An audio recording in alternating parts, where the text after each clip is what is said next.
What's up? What's up? I want to kick it off by saying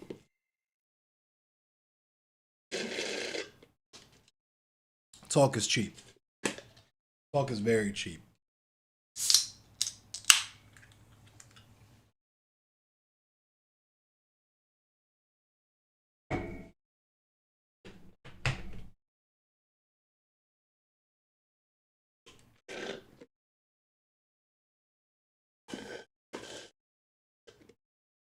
That shit is the strawberry. Hold up. Oh shit, what the fuck is happening? Okay, I think I got it. Okay, there it is. What up, Globus? I'm gonna spin the block once more. Back yet again to spin the block on these goofy ass content creators. And it's not even really spinning the block on the content creators, because that'll get filed away as drama. And I'm sure this will get filed away as drama anyway.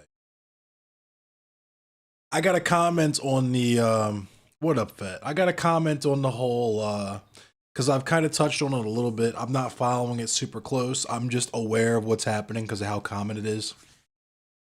Save the drama for your mama? Yeah. So, the iDub shit, the Chris Ray gun shit, all that shit, it's predictable. Very predictable. I'm gonna tell you why. As soon as I get this lit.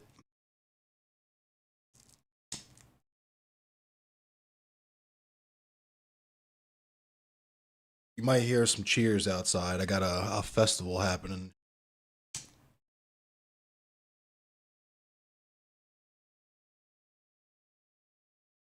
Pride Month, so Baltimore is a very, very fucking queer city.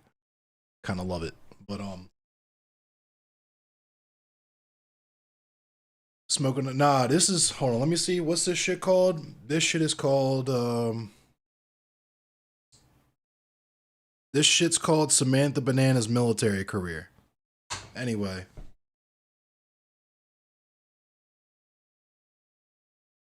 So, I'm sorry. Nah, this is the shit I got last time. My fault. This shit's this is called Zonia's hairline. Anyway.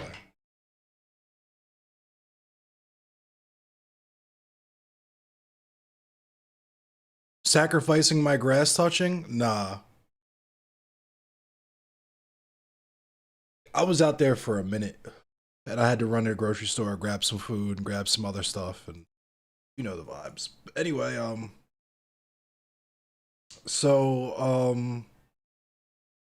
let me throw the loop on, the Endless Cemetery loop.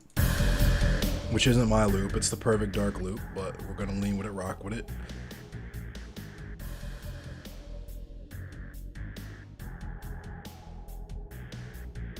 So, we're entering into this crossroads, I guess, so to say. Not really a crossroads, but what we're witnessing happen now is people trying to do redemption arc stuff. We packing that real Grinch finger shit here. They dripped the blood of 10 Sneetches on that shit before the Cat in the Hat had thing 1 and thing 2 harvested personally. This those trees that get you so fucking high the Lorax can't reach. So anyway, I don't know if y'all saw, we had iDubbbz come out to say that his previous content was wrong or whatever. Disavow his own previous content. We got Chris Raygun trying to enter the arena to criticize iDubbbz, I guess. When it's like, okay.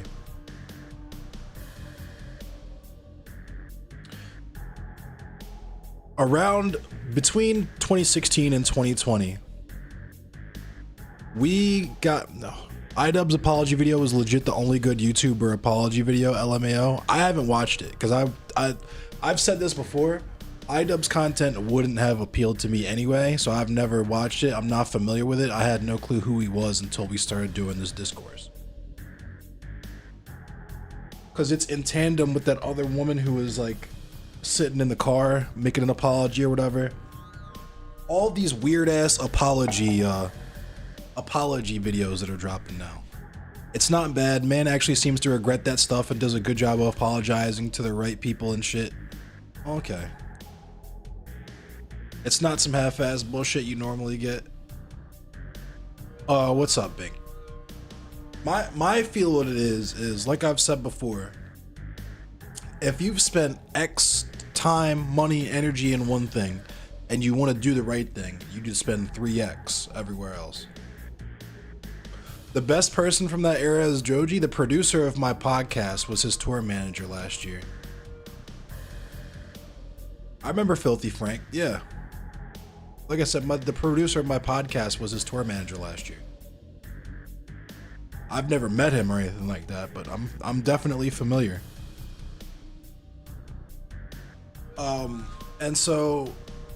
And I forget who else pointed this out. It might have been either Bellamy or Soul Bunny or one of the sassy black women on the platform that are, and I don't mean like fucking like Don Imus when I say sassy black. I mean that like positively. Like I fucking live for the sass. I'm the sassiest motherfucker on here, right? But like one of the dope black women I follow is, you know, probably pointed this out, but like a lot of these niggas, just like how like white culture is literally just white supremacy, a lot of these niggas have no personality. Their personality is just like being racist, and that's where a lot of the anti-SJW content shit came from, right? Motherfuckers with South Park politics, like I've been saying. And so he legit did a whole 360 and says he hated his character. No, he legit is cool, uplifts black creators, because remember he used to say the N-word. I remember, like I've already said, I'm familiar with this dude. I'm one hop away from him. Like someone I know knows him personally. Like yeah. Joji is backed and supported. Producer of my podcast fucking was his tour manager. So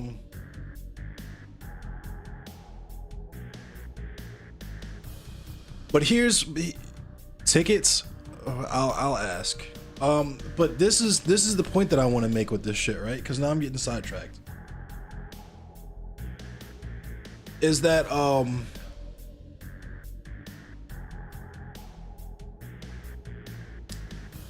that turn should not be easy to make. Like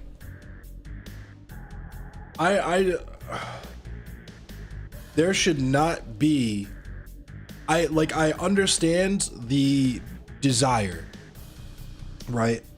The desire to, when you see people twisting in the wind, you want to help them out, especially probably if you're white and from a lot of that same ilk, right? You used to be an edgy teenager or tween, used to say the N-word and make edgy jokes or whatever. You probably still do a lot of that, but just privately, or, you know, consider it black humor or whatever. Dark humor, pardon, you know, it was a Freudian slip. But just like we were saying earlier, you don't have to put effort into doing that. Like what Bink is saying, if you're making the correct apologies and you're apologizing to the right people, you're going to see these communities and humbly, you know, with your head in your hand, say, maybe I could, once I've paid my dues, I could be a part of this. And the answer to that is always yes, right? Almost always. What up, Bird? Fade's live right now too. I'm just talking, I'm just geeking for a minute, and then I'm probably right into him for, I might play, if he's gonna hop into Bayou, I might hop into Bayou with him. I'm just talking about this whole leftist rebrand thing, because like I was saying, between like 2016 and 2021, people got fucked up, and we started considering, like, we think liberals are leftists. Like, we think liberalism is on the left, and that's why it's so easy for these heinous people to just suddenly rebrand as leftists with no effort. Is because when we hear the words leftist, we think of the actual milieu of leftism, right? We think of Kwame Ture, fucking Fred Hampton, at least in America, right? Marsha P. Johnson. I hope we do Bayou Boys too. I think he's gonna do some Salty Sundays with Chris, and then we're gonna hop into Bayou. I appreciate you, Bird.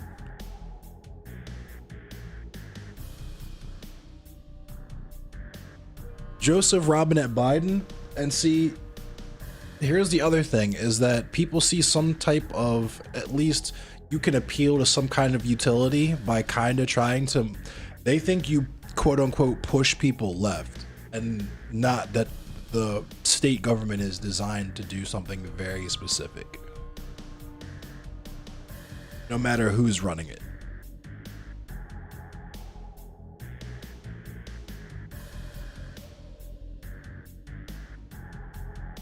Because I don't know if you all know this or not. It kind of doesn't really matter what legislation is on the books, because the police are above the law. Police act with impunity. This is why we have de jure versus outright, right? Because there doesn't need to be a whites only sign hanging on a building for black people to know that they probably shouldn't go there. You get what I'm saying? So like, the liberal position is to call getting rid of the sign a victory, but leaving all of the people in all those positions of power where they are, and hoping that eventually they'll just go away, because we understand that being racist is wrong.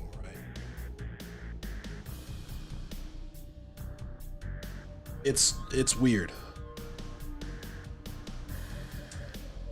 because we have, I understand exactly what it is. It's people who enjoy the edgy, low-key racist, low-key misogynist, etc., etc. People who enjoyed the anti-SJW content, and it's not the substance itself, but in its aesthetic, right? They enjoyed the anti-SJW content in its aesthetic. A lot of them still do anti-SJW content. Like, people thought that they can make names for themselves doing that, not understanding what the majority of people in the audience of the internet consists of. But there's motherfuckers right now, just like me. We already know why I'm in where I'm at, but there's motherfuckers right now sitting in like 6 viewer limbo land, because all they do is, like, when they go live, they just watch other lives. All they do is watch Hassan, or fucking talk shit about Vosh, or fucking, and of course, obviously I'm not above that here, but like, it's not my whole fucking channel. There's people who watch me that don't even know I do politics.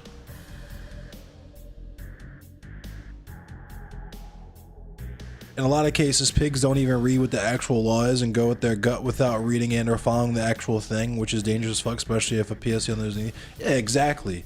A lot of, like, pigs, police officers, law enforcement don't even know the law. It's just a vibe. It's just a vibe.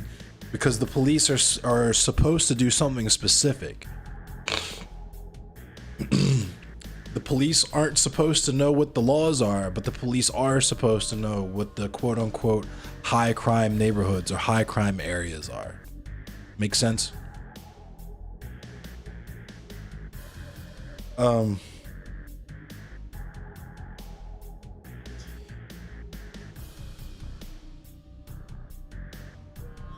It's just from the perspective of, you know, a smaller black streamer. It's frustrating to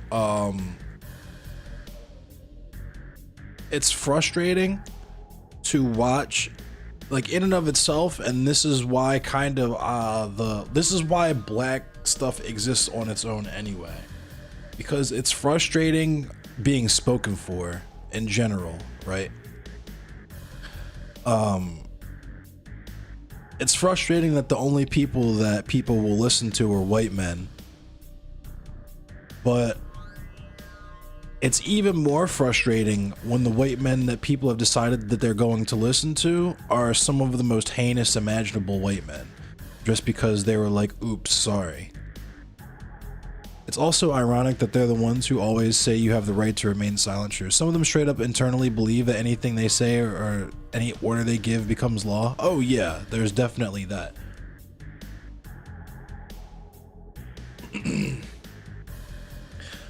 Like, the police function as an occupying military force to enforce poverty in underclass neighborhoods.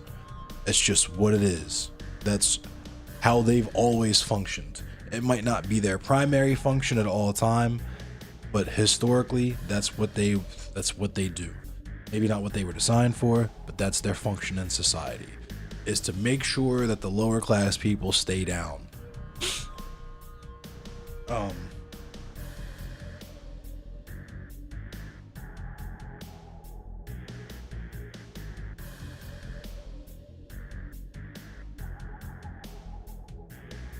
So 2023 is just a fucking weird ass year, man. It's just a fucking weird year. I feel like so much has happened just in 6 months. I don't know if you all feel that way. It's only been 5 months, actually, because we still have to go through month 6. But it's weird being almost halfway through the year already.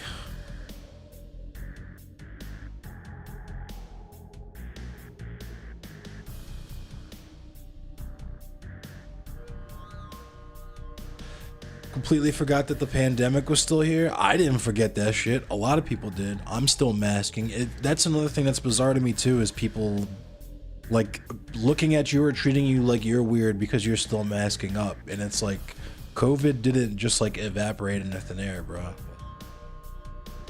I'm vaxxed. I got the vax. I got the fucking, I wear my mask when I'm at shows and stuff. Some stuff I don't even go to because I don't want to fucking get COVID. I haven't gotten it yet. Knock on wood. I have somehow managed not to catch it so far. And I don't want that shit.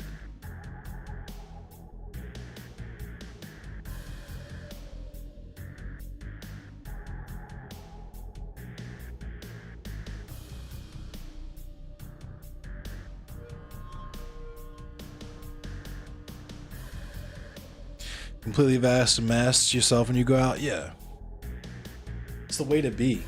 Like, and it sucks that that's just kind of like I don't know how long that's going to be the case for, you know what I mean? I've made peace with maybe potentially like, all right, I'm gonna have to, when I go in public, I'm going to have to wear a mask forever now, because that's just how fucked up things are now.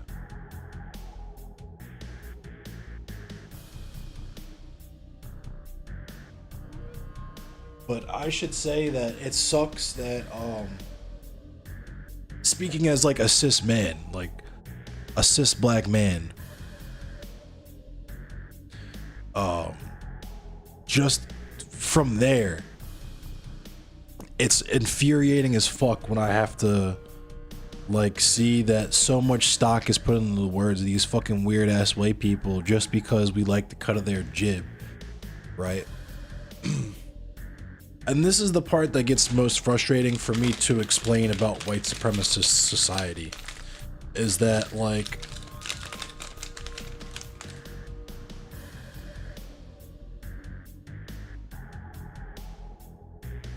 all of the things that you think white supremacists wouldn't do are things that are hallmarks of white supremacist society, fam.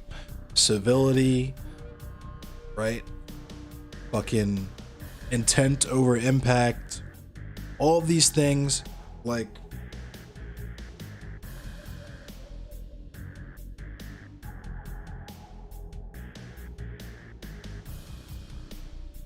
I don't even know how to word this shit because it's just gonna get motherfuckers just gonna make clips and do shit, but it's like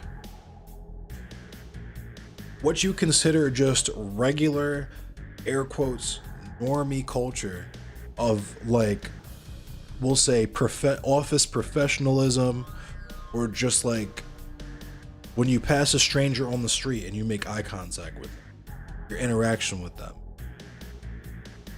without words or anything, just the expectation of civility no matter what is happening, right?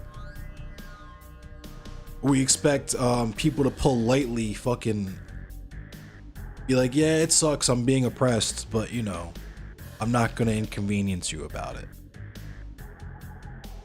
Because that's where that comes from for liberal society. That's what sucks about liberals, is that sure, they're willing to fight all day, as insofar as it doesn't inconvenience them, right? They'll come out to the marches and stuff, but they're gonna go home before the riot police show up. They're not gonna contribute to a strike fund, you know what I mean? They're not gonna put themselves in any type of potential financial or physical harm. The type of shit that people like me go through every day just waking up in the morning, right? They're not gonna subject themselves to that. That's the whole point, is like, we want to make sure that nobody experiences a certain level of violence. Civility serves supremacy because it favors the system and status quo, where supremacy has representation and the oppressed do not. Exactly.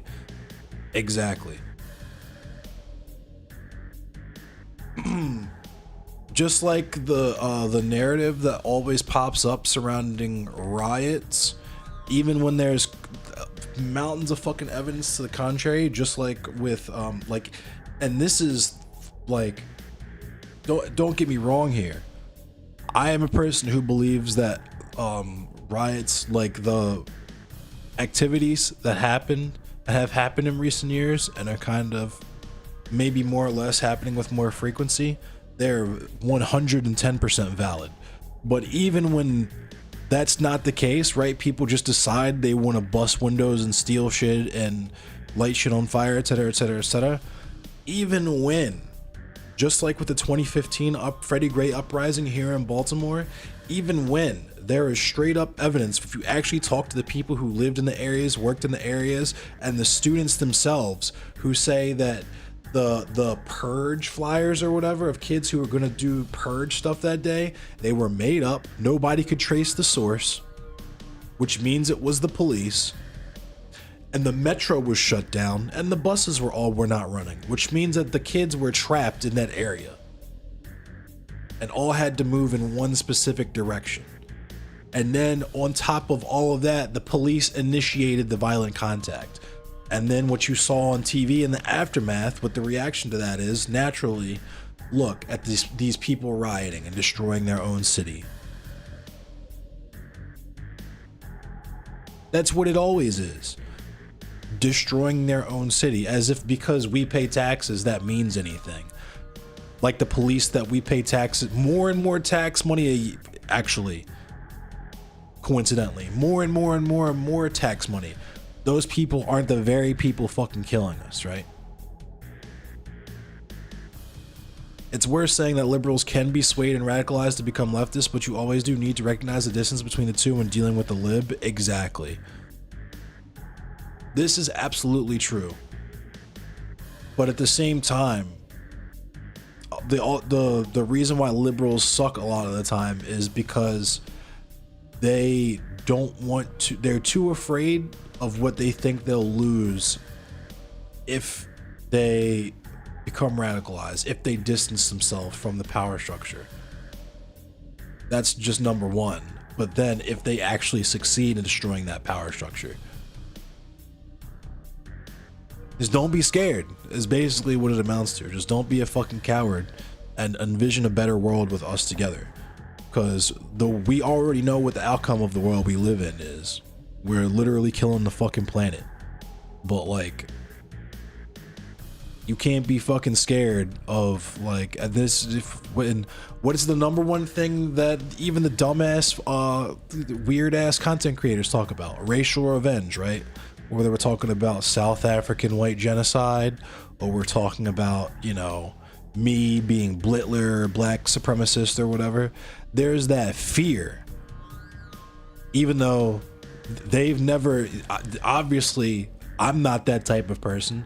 So I damn sure know that they've never met any other black people that are that type of person, because they probably don't even encounter black people in their daily lives. Bosch lives in fucking Seattle, right? Like a lot of people use their money specifically to move to places in the country where they don't have to encounter black people, because black people are poor people a lot of the time, right? I don't want to have to be around or near poor people. I want a nice place in a nice neighborhood. It just so happens to be mostly white, right? Just so happens. Dave Chappelle energy, right? And it's like, you're so fucking afraid. And this is being charitable, because if you're just drumming that shit up to make content, you're a piece of shit and you are literally a white supremacist. But if you're like, if this is something that you actually engage with any level of seriousness in your mind, this idea that there could be potential individuals who amass an audience and could influence that audience with rhetoric that would bring about harmful outcomes to people in terms of like violence, like pogroms or any of that level of violence to people, you are just, I don't know what to tell you. I genuinely don't know what to tell you. Libs think they'll face some doom-type violent revenge war against them, when in reality, literally no one is even interested in doing that. Also, funny thing that it's kind of similar to what literal fascists do whenever they speak about minorities in their regions. This is what I'm saying, and this is why I'm assuming they're doing it unironically, without any frame of reference in terms of the bare minimum anti-fascist work of reading the origins of fascism, what fascists believe, and what the white supremacist organizations local to you, what a lot of their beliefs are and who their people are, right? Because we can do this song, and this is what is also so entertaining to me about the LARP accusations too, because that is quite literally the bare fucking minimum, right? I said a million times at the top of the stream that talk is cheap, because talk is cheap, right? If I sat up here and like preached about fucking, you know, read all this theory, rap with y'all about Thomas Sankara, Fred Hampton, the IWW, all this shit, and I never contributed money to Food Not Bombs, I never, you know, put on a benefit show, I didn't physically do shit out in the world, all I did was just talk some good hot shit and get money from you guys in the form of subscriptions and you know, donos and shit. That's kind of fucking goofy. Like, I didn't do shit, quite literally. But on top of that, with no frame of reference to engage with any of these things in the world, right? You're not even going to do like anti-fascism being a part of leftism. It's absolutely fucking amazing to me that we have to have this conversation, that there's still so many people who are anti-Antifa pilled, which is like, if you are anti-Antifa, reduce your fraction and figure out what you are. Anti-fascism needs to be undergirding all of your political beliefs, and it needs to be part of your daily actions as well, which means that at the very fucking least, and I mean bare ass minimum, you should probably be referencing your Southern Poverty Law Center, the ADL, these sorts of things, and looking at the hate map so you can see, okay, these organizations are in my state, in my city, in my county, and these are the people who are the heads of these organizations. This is where they live, this is where they work, right? Perhaps their organization is this many people strong, right? They train, they organize in this fucking VFW hall or fire hall or this property that this person owns, whatever. This is quite fucking literally the bare minimum work. But when I say things like I do this and I kick Nazis out of the bar that I bounced at, I am a LARPer. You understand how fucking infuriating that is? And this is part of liberalism, is that people are not even willing to acknowledge the problem. That's the worst part of them. I think the Shakespearean quote is that he'd prefer rogues to fools because at least rogues rest. Like, these people are just literally too fucking stupid to understand the stakes of the situation that we're in. They just genuinely don't see literal fascism as an actual violent white supremacists, boot boys, neo-Nazis, skinheads. They don't see these people as a genuine problem. And I'm not even just talking about the Twitch sphere or any of these goofy ass content creators. I'm talking about like a lot of the world at large now, because I'm seeing a lot of this shit happen with the metal scene here, where we allow these people to just kind of wander around because we think that they're an anomaly. Right? And what do I always fucking say? Where there's one, there's more. Where you let one in, right? Another one is gonna come because he's gonna bring a friend, right? Then they're gonna tell all their buddies, and then 2 turns into 5. And all of the people who don't want to be around Nazis for all of the various excellent reasons why you wouldn't want to be around Nazis, they decide, yeah, let's get the fuck out of here. And then now your establishment is a Nazi establishment. That is how it works. That's how it's historically worked. That's how it's going to continue to work as long as you let it. Unless there are people who are willing to handle business and nip that shit in the bud. I think people genuinely believe that part of the like success, air quotes, of locking up a lot of these people like Enrique Tarrio and shit in aftermath of January 6th is that there has been like a chilling effect, or that like we don't really have to worry about these types of people anymore, when like it's a privileged mindset. It really is.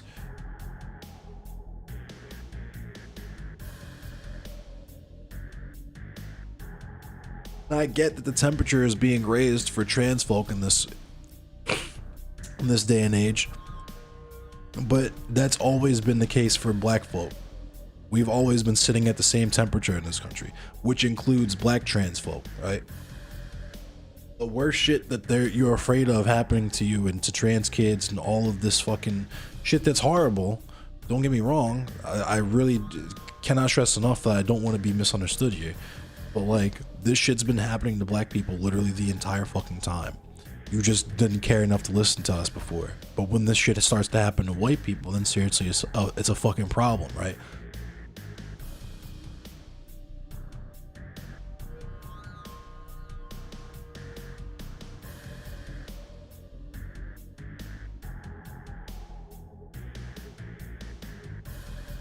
They read the headlines out loud but don't absorb the context of what is happening and the seriousness of the situation. I don't think that they, like, I think the way that people perceive these things is just largely just straight up like fucking almost like cartoon story, like the way that people treat streamers, like how we have arcs and shit as if we're not like real ass human beings going through real shit and having real experiences every fucking day. They genuinely view the shit that happens outside of their sphere of influence as like, you know, fucking sitcom like seasons.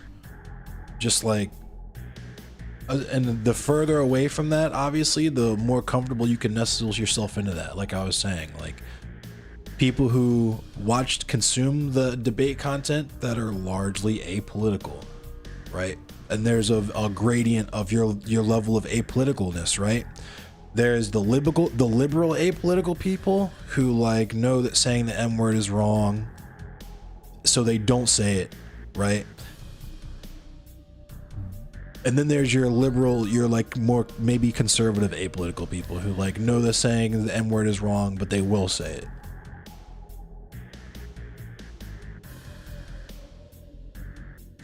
It's like there's no distinguishing really between those two. because they function the same. They're not going to do or challenge shit because it doesn't affect them.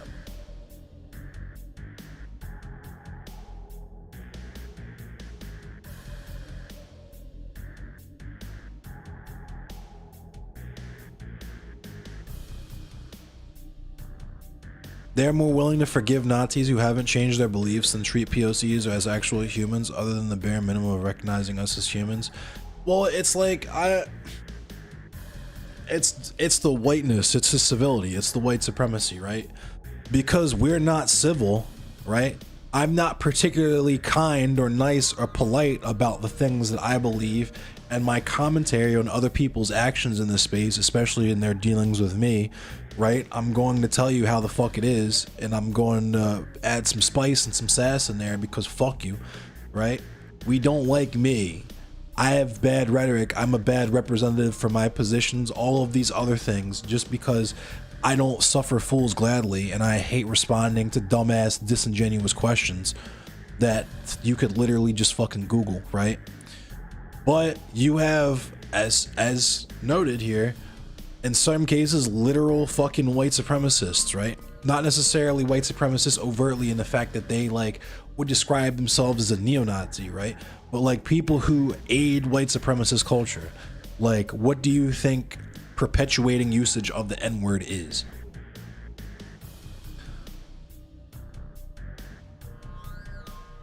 It's weird that I have to explain to you that a person who uses the N-word is probably a white supremacist, but this is the liberal fucking milquetoast fucking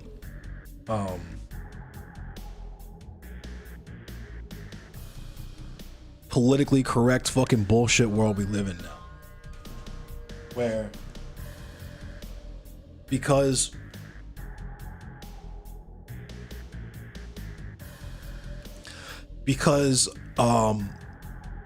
especially a lot of 90s kids, millennials, we were fucking edge poisoned by all the X and Z and Y shit and gritty and grime, right, of the 90s that became the norm, that fucking absolutely infected all of popular media. We are just like so desensitized to fucking everything now that it's just like we think that everything, even when it's overtly fucking, and I speak from experience here, right? Like as a person who enjoyed fucking death metal and like porno grind and like all these fucking heinous ass genres of music that are literally just about misogyny. Even if the music, the actual like oral sound of it itself is cool, like the instrumentation is cool, the lyrics are still just like extremely fucking degrading to women, right? To the point where you can consume all of this shit without context, right? And assume it's just for fun, where you are going to argue against someone when they say that a person using the N-word is a white supremacist or perpetuates white supremacy, because if everything is done as a joke, it's completely sanitized, even when the joke is that it's not a joke.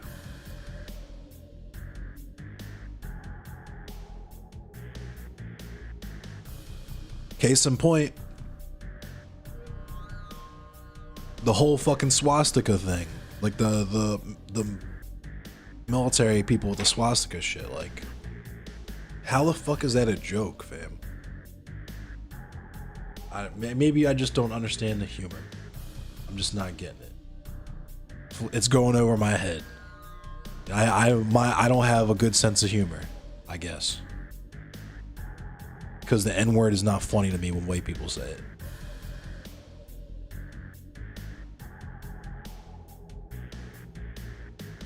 For any reason. I don't give a fuck if you're singing along to your favorite song. I don't give a fuck if you're reading it out of a book. Like, you could, for real, just not say it. And if you're mad about your lack of capability to say a word, you're mad because you're being told that you can't say a word, congratulations. Welcome to your first fucking day as a black man. Because there's mad shit we can't do besides just say one fucking word. Mad shit we can't do. Ask Breonna Taylor.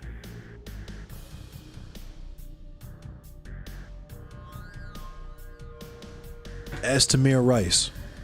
Ask Philando Castile.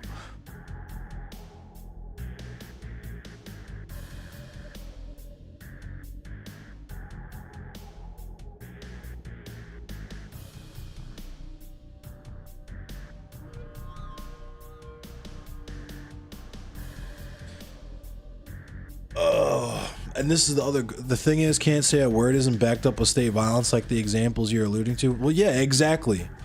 That's the whole point, is like, you're mad and you're throwing a fucking fit and you're calling people the R slur and you're doing all this shit because they're saying you can't use the N word for any reason, when black people literally get clapped for going to sleep because they have to work in the morning.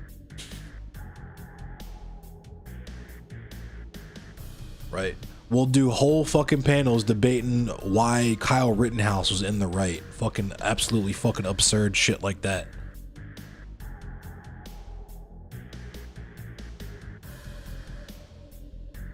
Debating why it's okay to use slurs. Like, it's just, it's foolishness.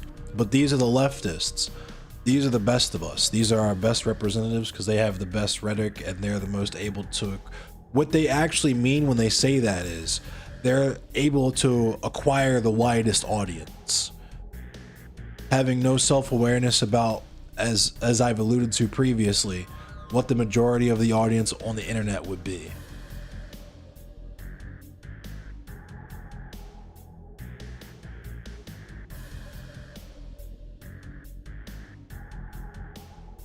Because we've seen what cultures the internet has produced. Because the internet was never a producer of culture. It was just a distiller of culture. Like the 4chan shit, the Kiwi Farms shit, that didn't come out of nowhere. And motherfuckers are very, very, their lack of imagination to understand just how close that kind of shit is to stuff like Stormfront is very telling to me.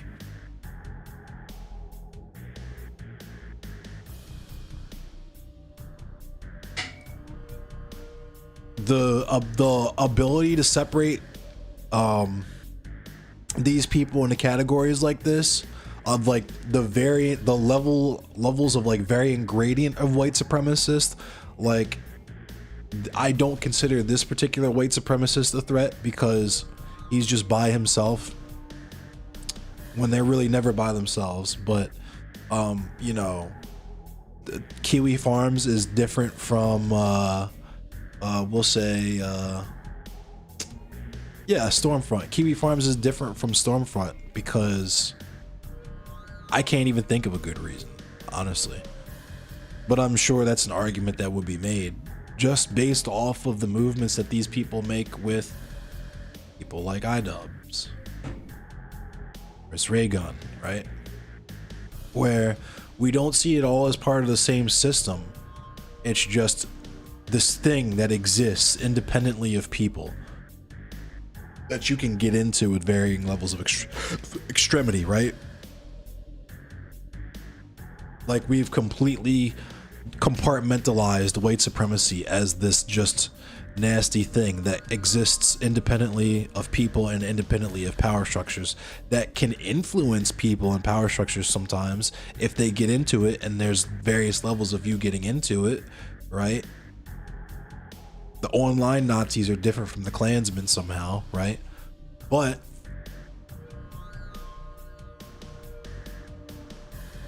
it's definitely not a structure that we all exist under at all times that has been the same since they created it like 300 years ago. Couldn't possibly be that. And the funny thing is, like, actually funny, like, it makes me laugh, like, it's entertaining to me. It's funny to me when you point out just how similar the way that the communities communicate with each other are. Like the types of jokes that they make, the types of banter that they engage in is identical across, like, say, let's take a spicy shot. We'll say Stormfront and Sansol's Discord server.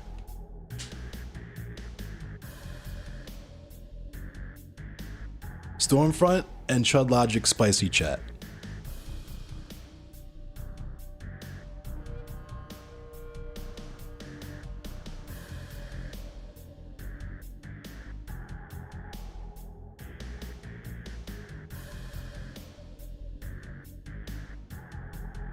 Like, in some cases, you literally have like fucking, like, you have this person, Samantha Banana, that's in the scene, who's ban evading on Twitch right fucking now. Ban evading on Twitch right now under the Samantha Savage account, right?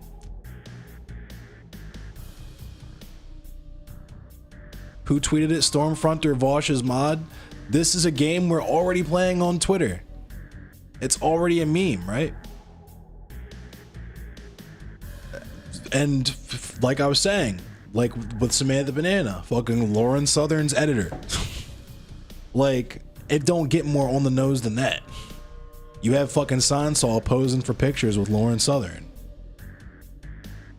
You got Destiny hanging out with Nick Fuentes. But they don't share beliefs.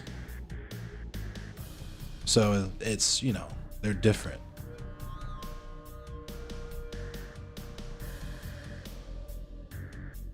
We're gonna make that into an actual game. Who said this? Where is this from? Is it from Stormfront Forum? Or is it a fucking famous streamer mod tweet? God, that game would be fucking good with Shark 300. Oh my fucking god. I'm actually gonna make this game.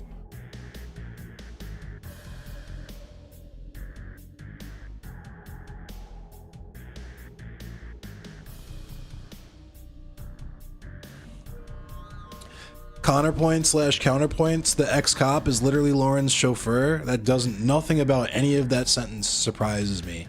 But what is amazing to me is how anybody interacts with that person on any level for any reason.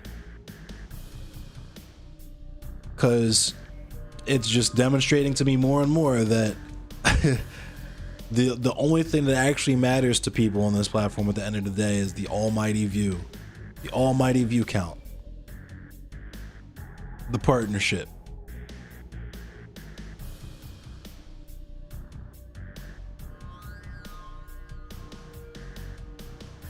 Because if you've actually read like Frantz Fanon, he would absolutely fucking hate specifically the types of people like me who do, like, I do edutainment. I've never had any delusions about what I do here. I'm a fucking entertainer, and you probably learn mad shit when you listen to me, but I'm still just an entertainer here. I just happen to point out that it's necessary to do things in meat space because I support people who do things in meat space.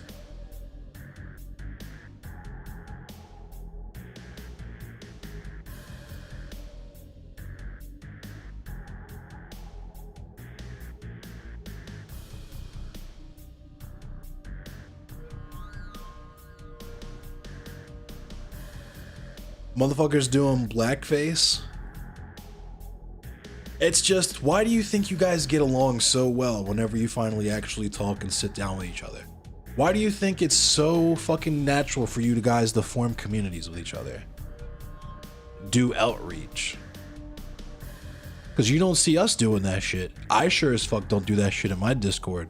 My Discord is dry because not many people fucking talk in there, but the stuff we do talk about in there is very different from a lot of these other people, even before it was the Discord that it is now, because it wasn't always what it is now.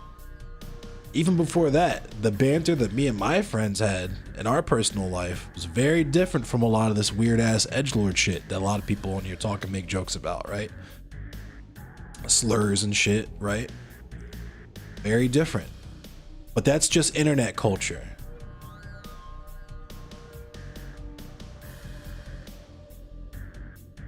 It's just internet culture.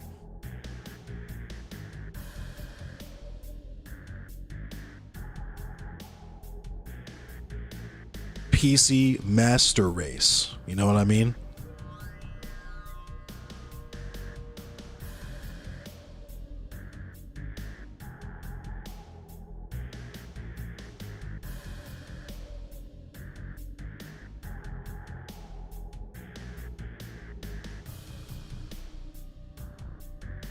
I guess I'm just gonna come on here and say it as many times as it needs to be said. You know what I mean? And I'm just gonna keep saying it and not care how many weird ass motherfuckers watch my shit to make clips or turn me into a lol cow or whatever weird ass shit these people like are into that they decide to waste their lives with. But yeah, I'm just gonna continue to ride the actual talk about good shit train. Got something else. Hold on, let me see this shit. What's this shit called? This shit's called Nicholas De Rio's caloric intake.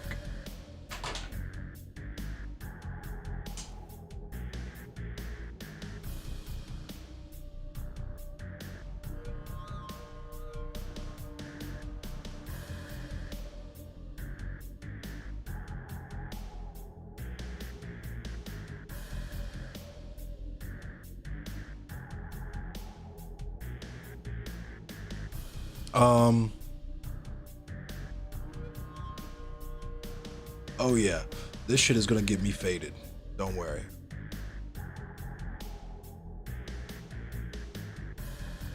So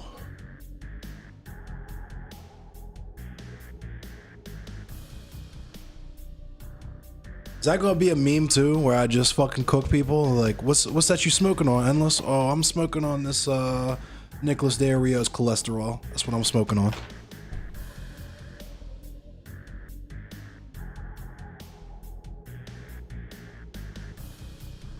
What's that you smoking on, Endless? Oh, I'm smoking on this Samantha Bananas military career.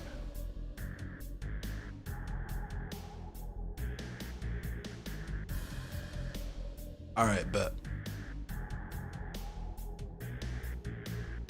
That meme, I'm just giving all the memes away right now so that we understand that these are fucking jokes because people are tremendously fucking stupid on this platform. One of my favorite memes now is to just y'all know Dat Katie? Dat Katie's weird ass. I fucking hop in there and whenever I talk to her, I just assume that she's from some random European country and like not from Israel because she has an accent, and that's funny to me. Like, white people with accents it is funny to me.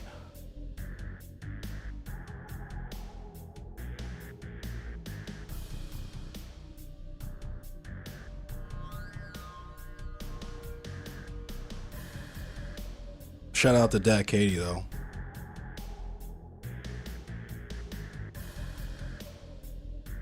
You thought she was Scandinavian? Oh, she is Israeli.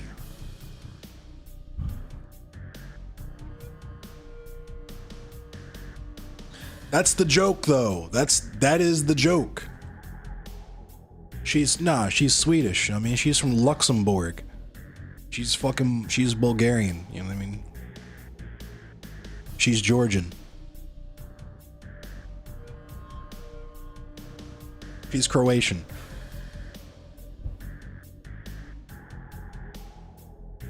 Arun, what up? Friend of the channel, Aaron Arrow. Lurking a. I'm gonna probably raid in the fade in a minute if we don't buy you, boy. Nah, like in Europe. There's a Georgia in Europe.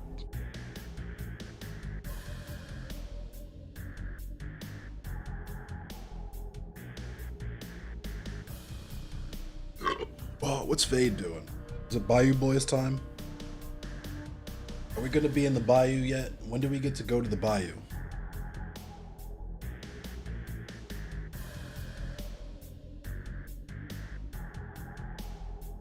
Tired of weaponizing my anti-racism. I want to go to the Bayou.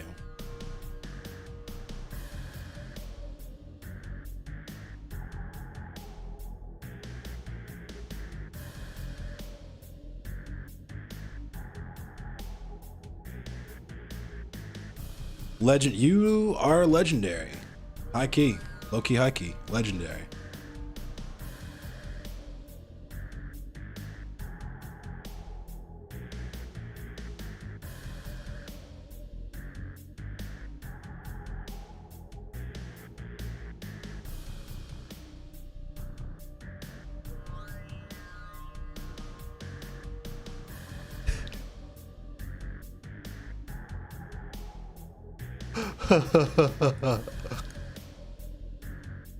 No, I don't think I will.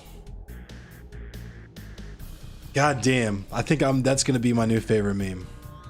It's like, no, I don't think I will.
Bank.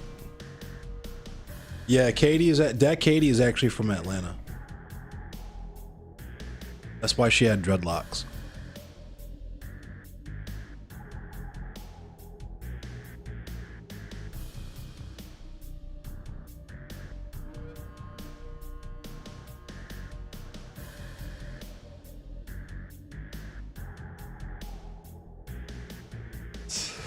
That Katie is not really from Atlanta.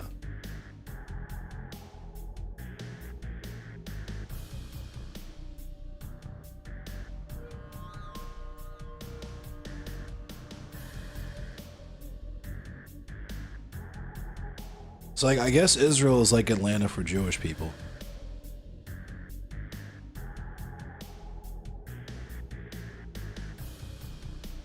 Hawkins, Indiana.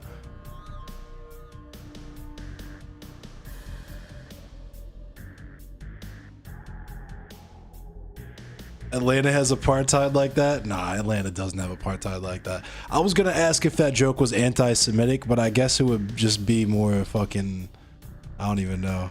Black people fucking hitting whites with rockets? I don't know, I'm not trying to go there. Adia, it's a lot of Jewish people in Israel, I'm assuming, right?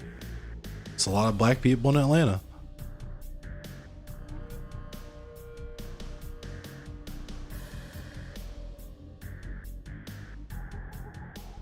This is the type of humor I have. This is the type of dumbass hip fire shit that I like. Motherfuckers are in their own private servers just hurling fucking hard N words and shit.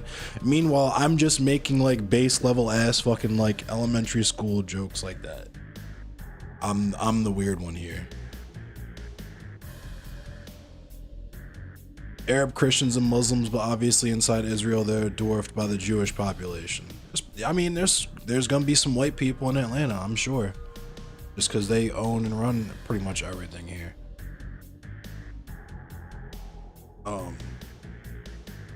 It's probably some other minorities in Atlanta as well. Probably some Latino people, I would imagine. Probably some Asian people.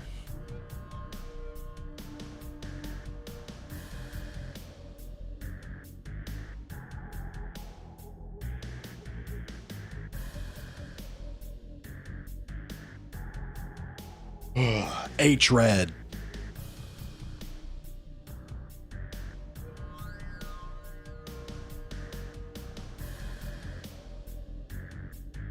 The Atlanta Defense Force. I mean, Cop City.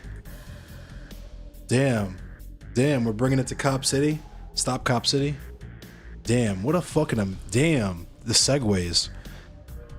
Damn, and this is why we don't fucking support the police. Damn, Endless Cemetery channel. Let's go. Keeping it about police abolition. Let's go. Stop Cop City. Goofy ass people donate 10 bands to the police because they don't understand what the police are. Goofy shit. Goofball shit. Bootlicker shit. Please fuck my wife shit.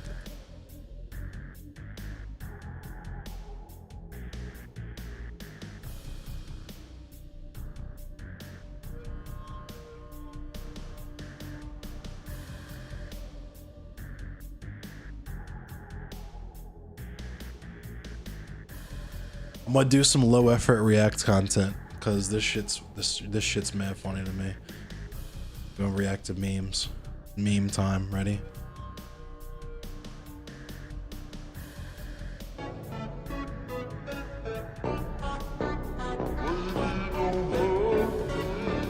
It's me.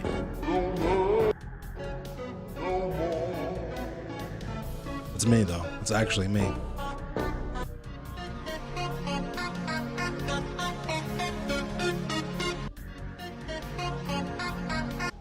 Yeah.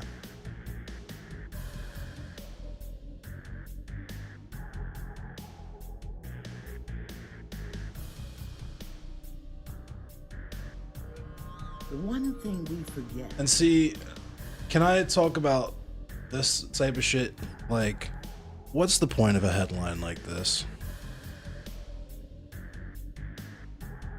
A Florida woman's car caught on fire with her children inside while she was shoplifting in a mall. What? Like, why is this?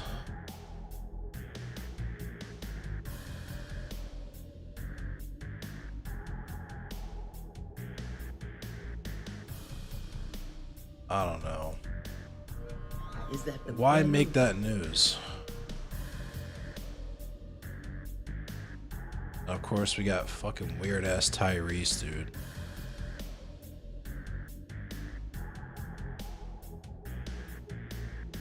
This is real. There's a real meme. Oh, you're from Maryland? No, I'm from Southern Maryland. And that's no joke. And that's what's so wild to me, right? Is like, I can't even call these people suburbanites because, like, I get if you spent your whole life here, you might not know, like, in your state that this is over here, but motherfuckers will be from, like, Montana and shit. You're from Illinois and you don't know you have fucking Nazis in your state. Get the fuck out of here. You're a fucking, like, what are you doing? What are you doing? What the fuck are you doing? You're in fucking Georgia and you're like, yeah, I don't know. I don't think it's a big problem.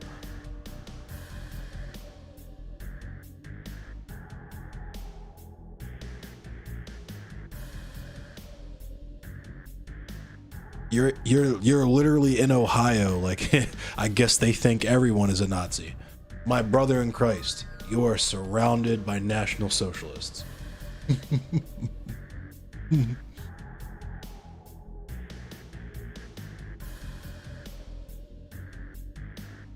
You are surrounded at all times by hella Trump flags and American flags.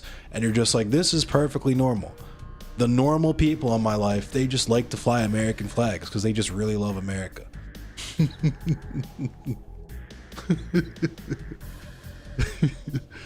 Oh my God. White people are funny.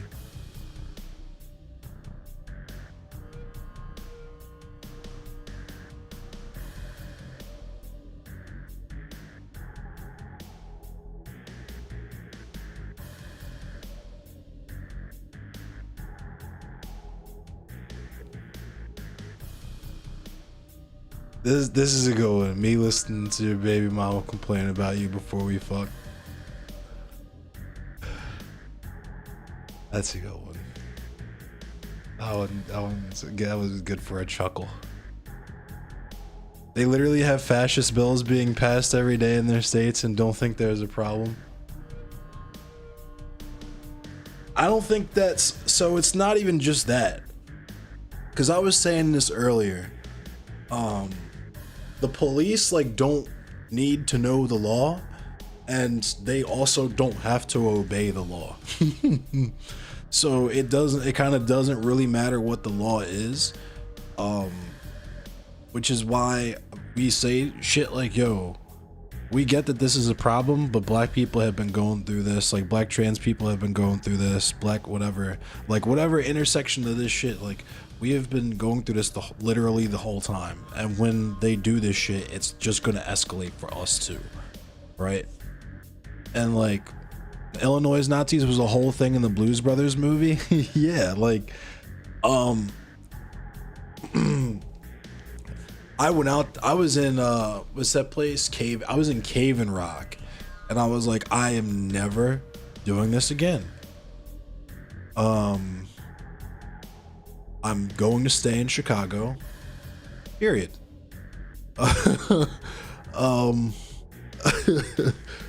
Yeah, like the best thing I can say is like, yo, just like watch Lovecraft Country. Watch Lovecraft Country and like understand that like the beginning of the movie, like the pilot episode where they're literally driving through the country to map which places are even safe for black people to just exist in, period, because motherfuckers will come out of nowhere and start shooting at you and try to kill you and shit, try to lynch you. Like that was real. That was real shit and continues to be real like into the modern day in certain areas in the country. Like they're called sundown towns. The billboards with the "Don't let the sun set on you" here, nigga, that shit was real, right? And just like I was saying earlier in the fucking stream, just because you took the whites only sign down doesn't mean that black people don't understand your establishment is whites only, especially if you buy big fucking bouncers who will tell you that shit, right?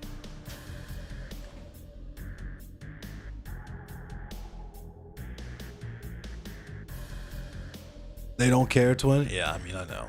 I know they don't care. They don't fucking understand either. They think I'm exaggerating.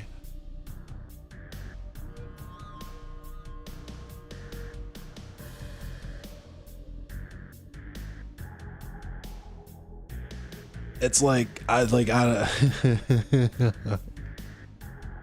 oh man, I'm just gonna make that game. I'm gonna make that game. Who said it? Where's this from? Is this from Stormfront or Vosh's Mods Twitter? Is this from Stormfront or a fucking Sansol's Discord server? Is this from Stormfront or a fucking... There is a guy literally named Big Papa Fascist. I don't know.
There's a clip from Bill Burr's podcast where he talks about how his wife's brother had to drive across the South to move to California, and that's why he couldn't understand why her family was worried about him.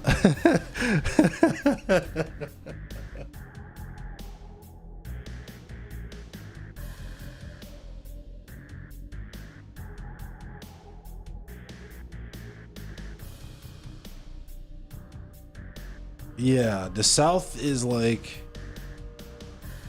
and it's wild because so much of the South is the South now. The like shit that you wouldn't think is the South is the South.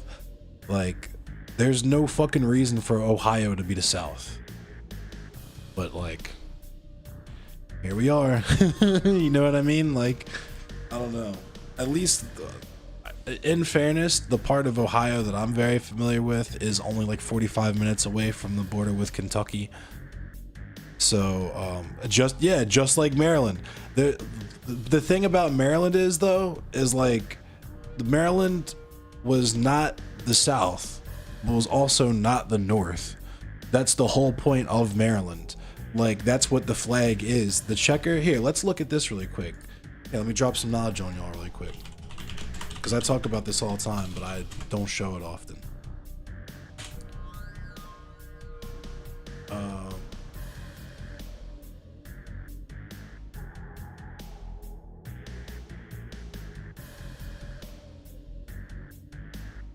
This dropped in 2020.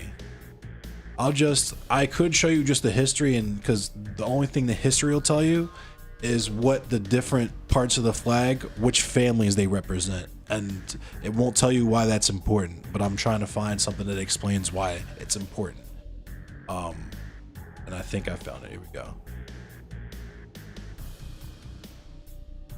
Yes, Maryland's state flag has a Confederate symbol. The cross is the Crossland Cross. So this has been a summer of social change across the country. This came out in 2020, just so everyone understands the frame of reference of the author of this. This has been a summer of social change across the country. Symbols of the Confederacy, from statues to flags, have been taken down. Several articles online claim Maryland's flag is one of them. So Maryland's flag is still Maryland's flag, obviously, because the people of Maryland are not going to let that thing go. Like, you see the Baltimore County flag hanging behind me, it's just not going to happen. I'm sorry.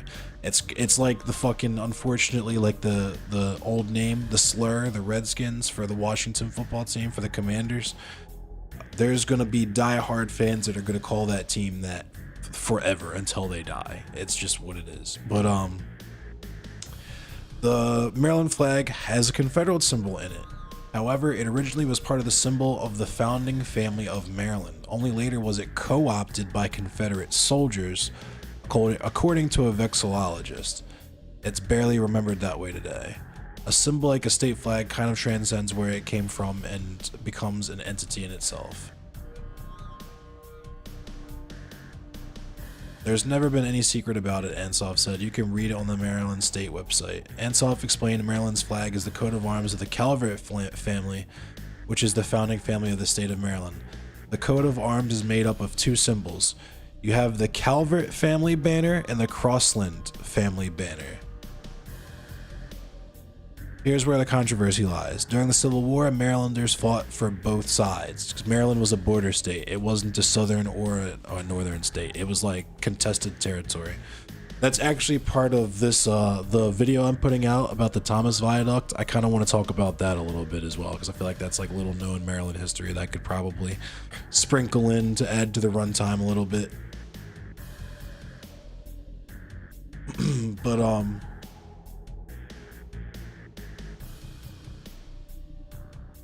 Southerners used the other part from the coat of arms, the Crossland banner, because they wanted to be different.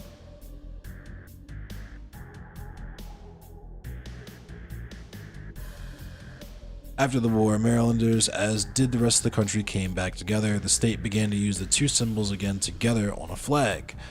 The notion behind it was this: a compromise. We are trying to bring the parties back together and move ahead as a unified state.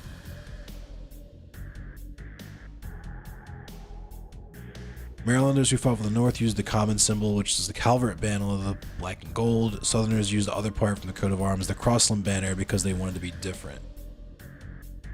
So, like, yeah.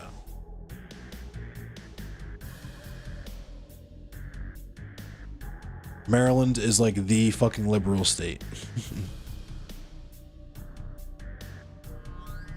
You have one of the blackest cities in America surrounded by fucking Klansmen and neo-Nazis and shit.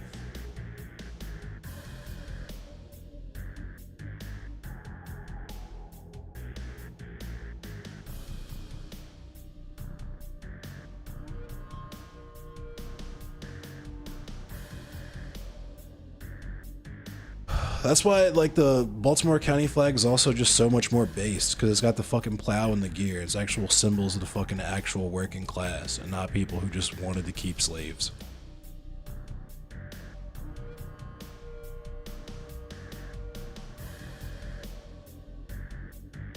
And I can say based because I am a veteran, a starred and barred veteran of the task force.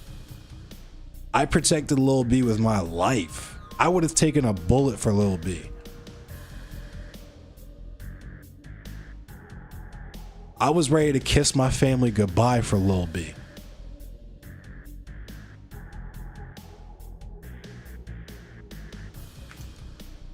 I would have let Lil B fuck my bitch.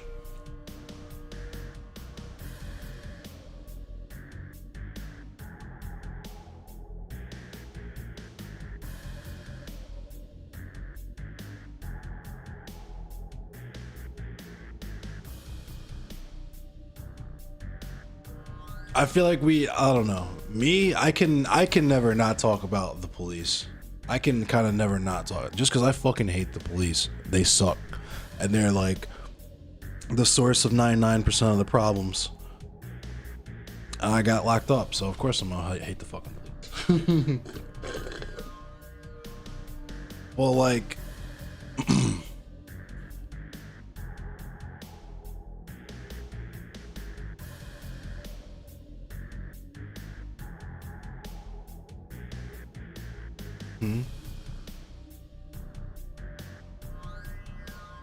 burn it, burn it, burn it.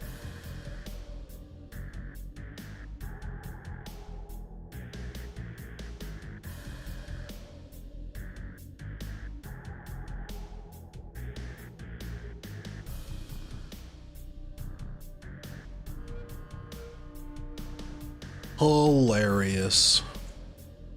There's lots of memes tonight.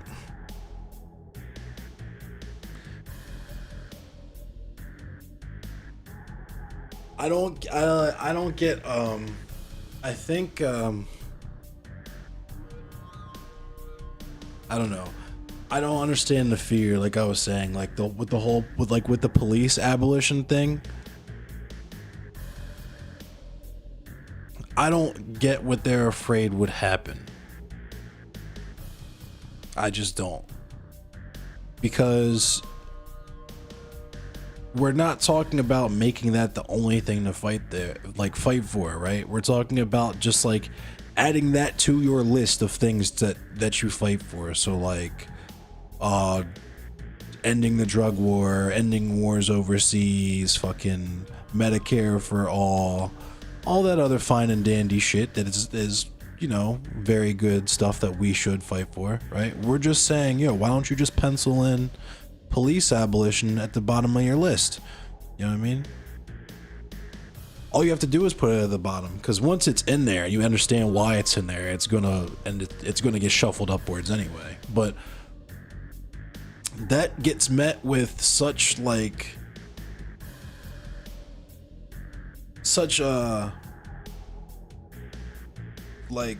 derision. You know what I mean?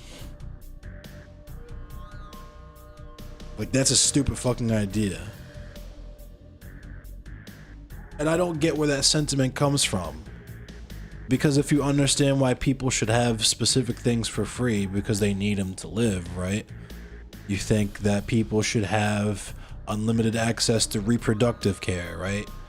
Codify Roe into law, or whatever liberal position you might have on that, where you like need the state government to like fucking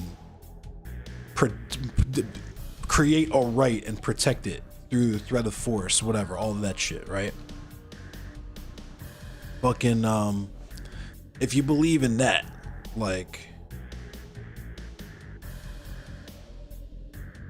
why do you not believe that the outcome to that would, and maybe they do believe in fucking like the quote unquote welfare queens. They might be some straight up conservative like Reaganites, you know what I mean? That like they believe in that, but they also believe in they think those two things, you can believe those two positions and reconcile them.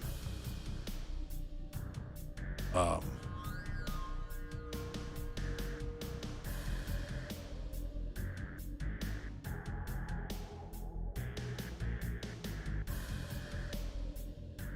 just don't understand, like, why for every other issue where we don't assume the conservative position, when it comes to police, we immediately assume the conservative position. And I get, like, the further from capital, like, the further into capital you get, the more married to the idea you get, because police were designed to protect capital, and that makes sense. Like, if you're living in a fucking nice ass place, you drive like 6 cars and got all this shit going on while people in your city don't have clean water, it's probably not gonna end well for you if there's no implicit threat of like this fucking like SWAT team that's gonna fucking do triple gainers through the skylight and fucking 360 no scope you, right? Just like Samantha Banana used to do. I'm sorry, please don't assassinate me with your fucking ninja skills if you see this and get mad at me for talking shit about you.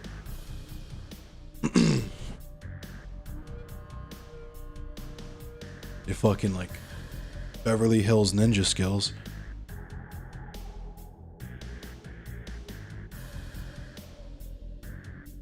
But like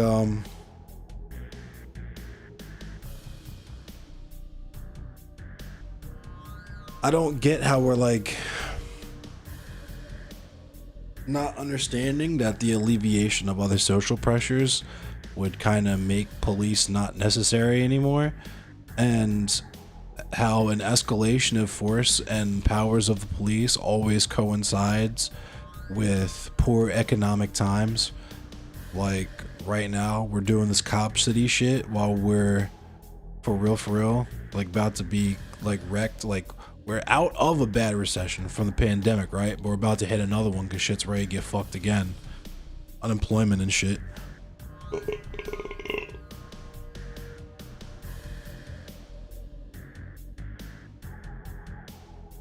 Debt ceiling conversations and such and whatnot. Whatever. We just know what that means. Fucking like austerity measures and shit. People who work for the government about to take a pay cut. Not politicians and shit. They'll never take a pay cut. But like people who work in like the MVA and shit. Those types of people.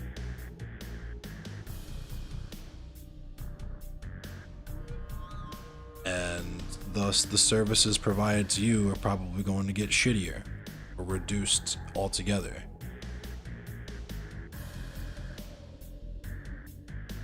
And if we get a fucking Republican in there, like a dedicated enough Republican, you know, may like fuck around and go ahead and, you know, fucking privatize all that shit. Fucking like privatize all the public parks. Fucking, you gotta pay $50 to visit a public park. That type of shit will probably never happen, but I mean, this is the type of shit that like ANCAPs fight for. I'm saying motherfuckers just have like toll roads and that type of wild shit. It's like completely unfettered capitalism. That's called feudalism, buddy.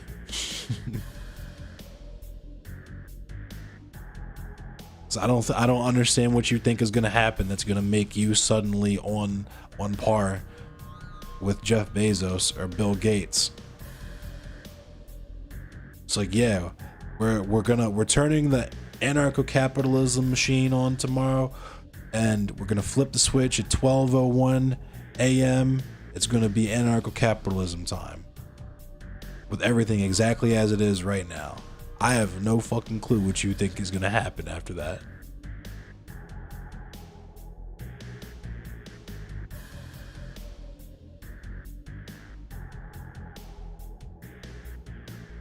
That shit's hilarious to me.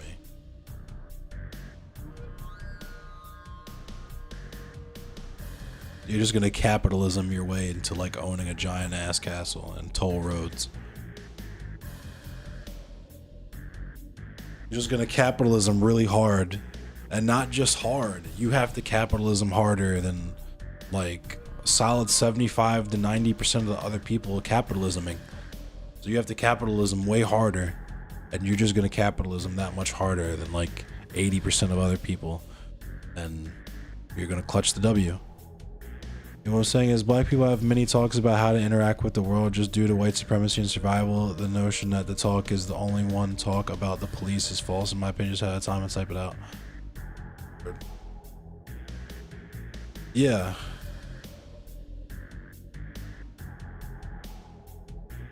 There was never, and that's like, I don't know if this is a thing in popular media, but like for me, there was never the talk,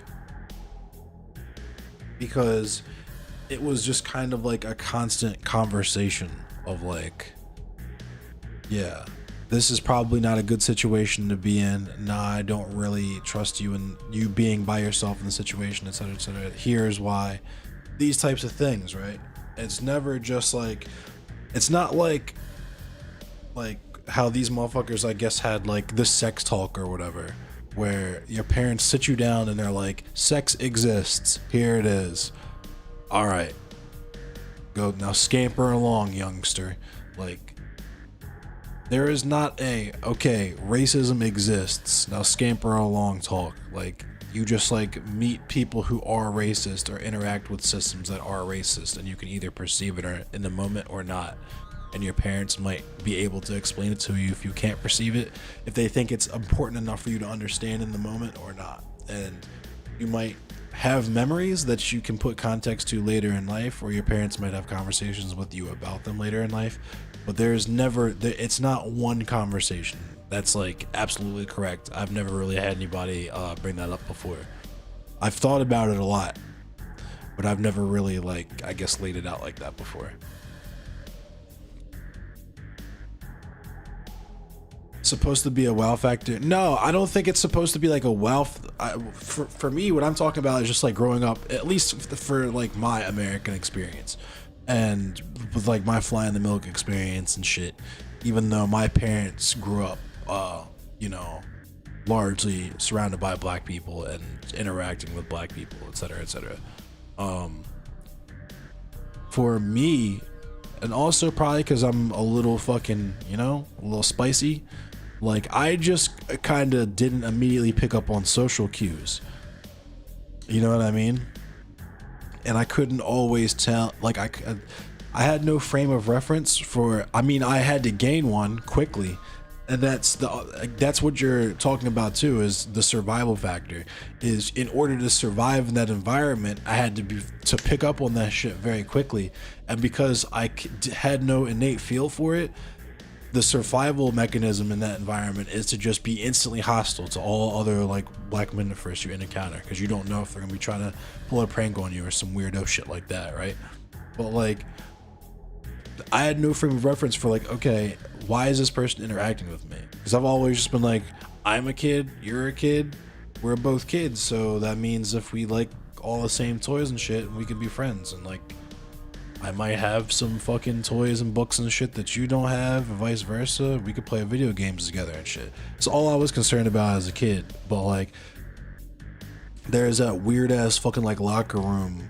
It's the only thing I can describe it as, is like there's always that fucking like locker room shit with like white boys, where you're like, yo, I wanted to chill, but you're trying to like do weird shit.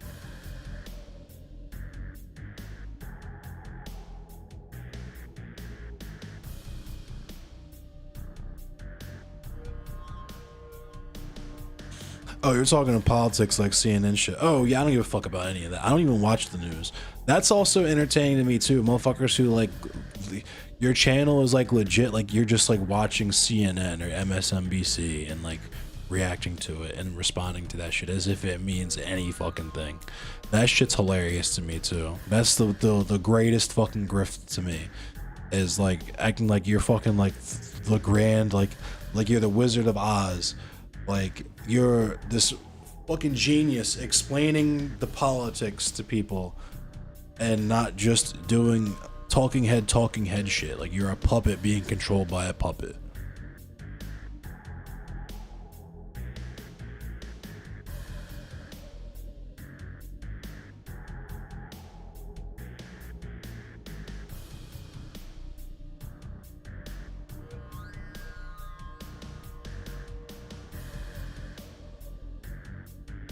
I try to. That's also one of the main reasons I stay on Twitter.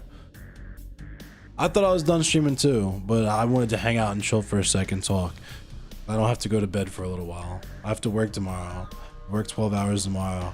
And at 1, I have to train someone on how to use these fucking machines. And they're not gonna compensate me adequately. I'll do it anyway. You know why? Because I gotta fucking keep my job to live and survive and keep a roof over my head.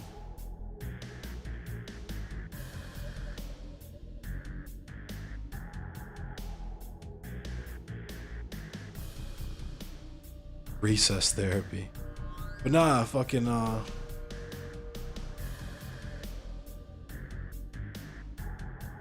motherfuckers used to just like try and like humiliate you. You know what I mean? It wasn't the same as like roasting people and shit. We would do that shit all day. But like motherfuckers and is a different vibe. But anyway, suffice it to say, I digress. So like talk is cheap. It's super cheap. And if you're literally on here selling talking, it's hopium. I feel you. I don't feel like watching it right now. It looks like it's hopium. I appreciate you. But if like what you're doing is like literally selling talking, then like I don't know how much I believe that you're not just trying to gain a new audience. Because here's the other thing, right? Why not? Because you've already made all the money you could possibly make with the anti-SJW shit, and that content is all still out there and still exists in the ether. And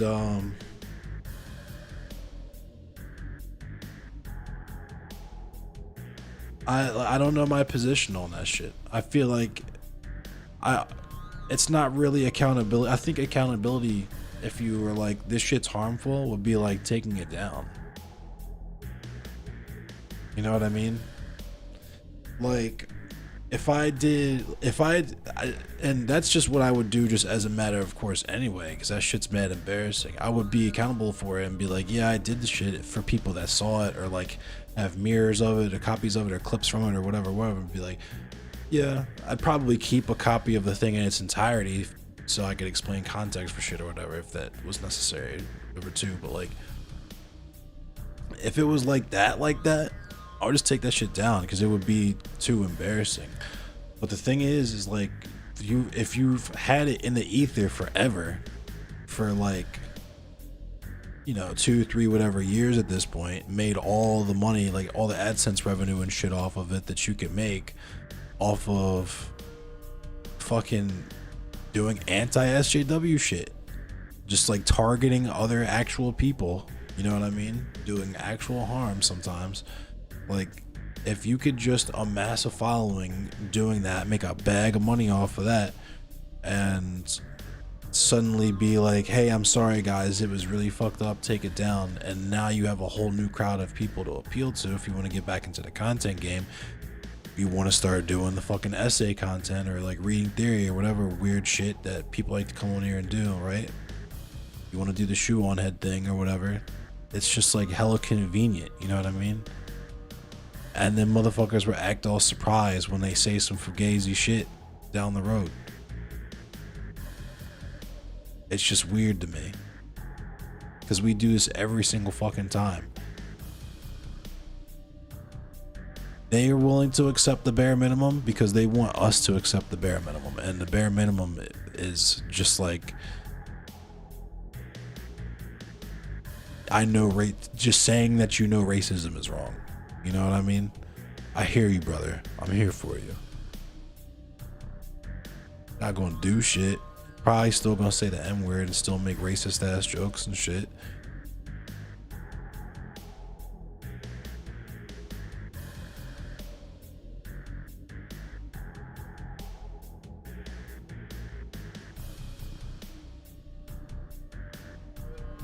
Watch it on stream, it's relevant. Everybody's beautiful in the world, right? Yeah. There's nothing that can't be beautiful. Are you beautiful? Yeah, everybody. If there's any little girls like you watching this, is there anything you want them to know? Everything is possible to do. Nothing is impossible.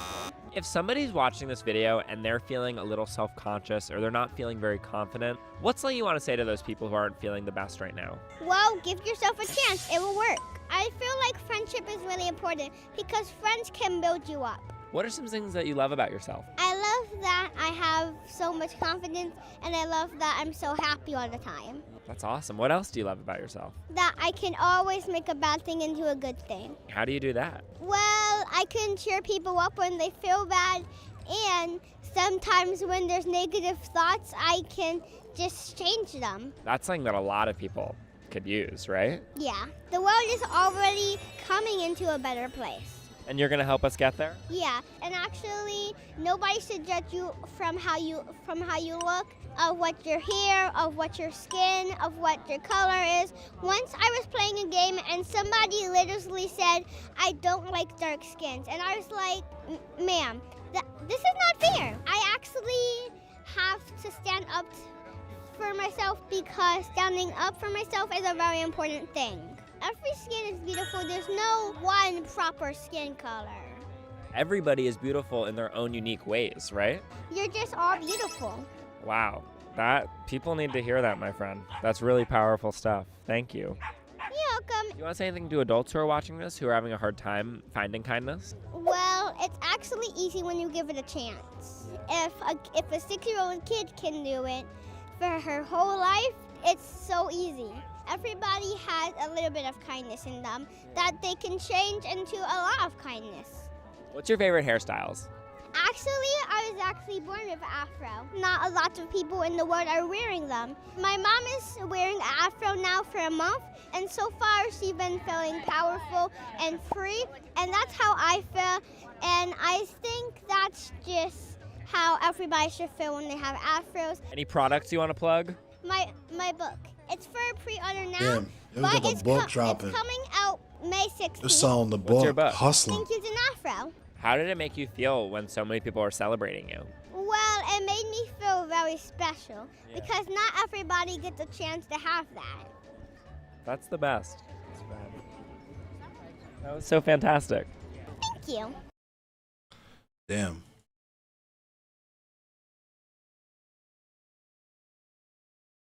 Damn, I was definitely not like that when I was 6.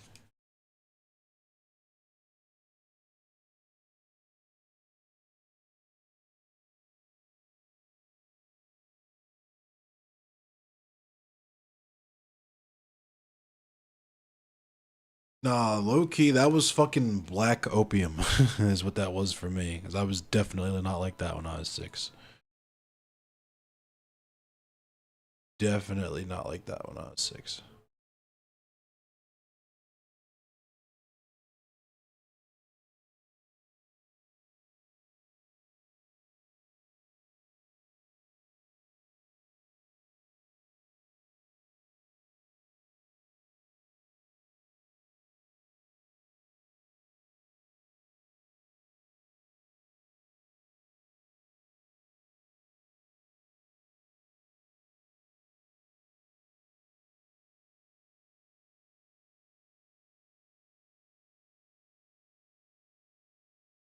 Oh yeah, there's definitely strong social pressure for girls to be like that, for sure.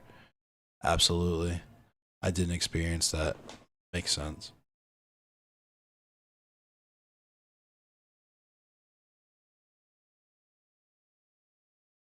Yeah. Very true.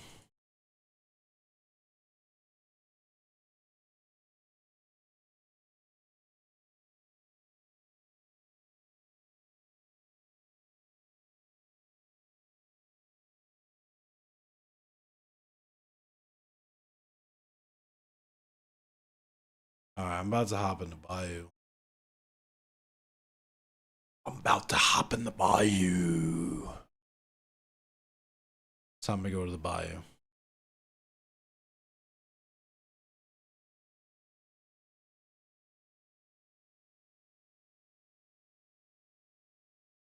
Oh man, I already hate this. Already hate this situation. This wouldn't suck so much if like I just say that my job stresses me fuck out.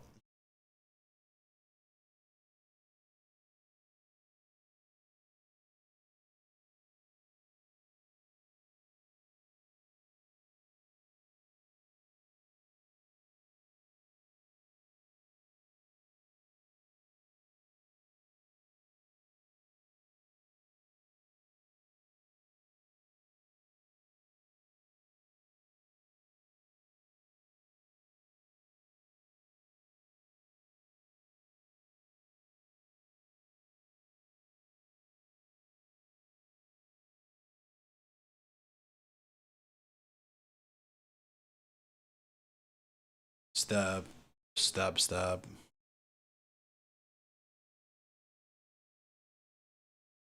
Coffee sommelier. Damn, people are really into coffee, huh?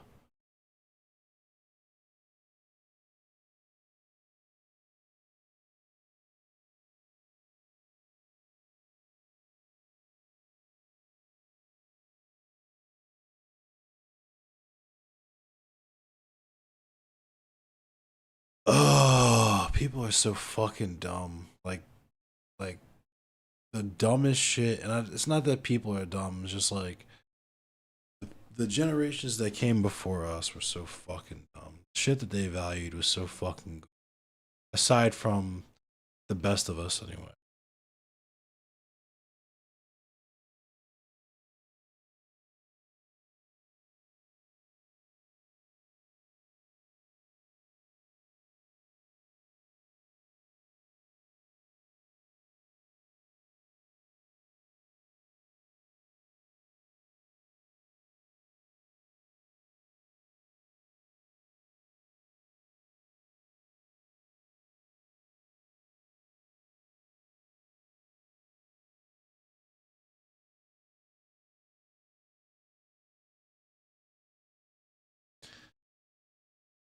Yo, what should I do? What should I look at?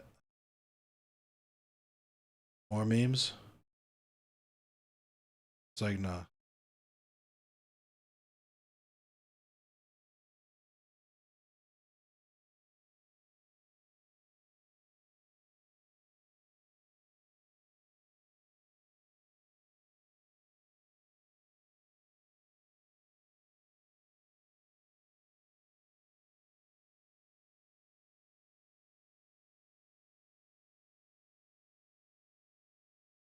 Damn, I'm hearing acoustic covers outside.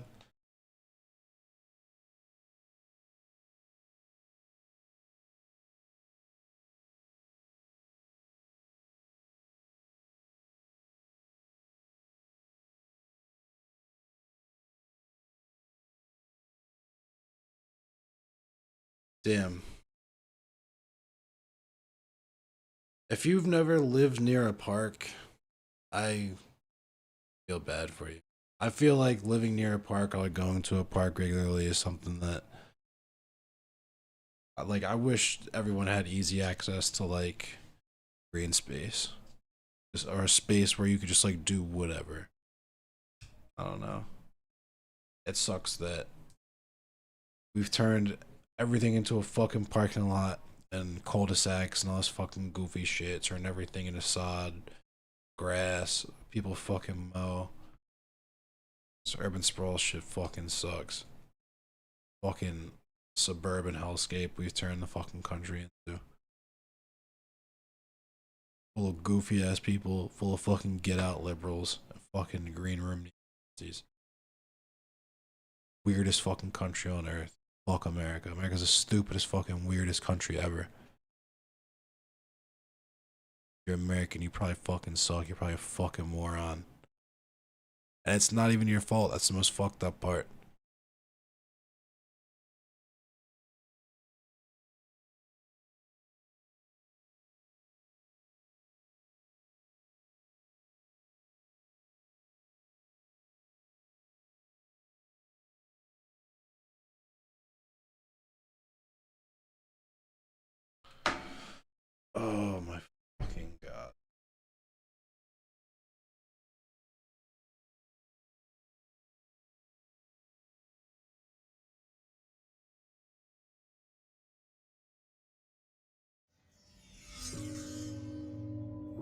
It's not discourse. You're either with it or you're not. You can't pick and choose which shit you want to do just because it makes you feel comfortable.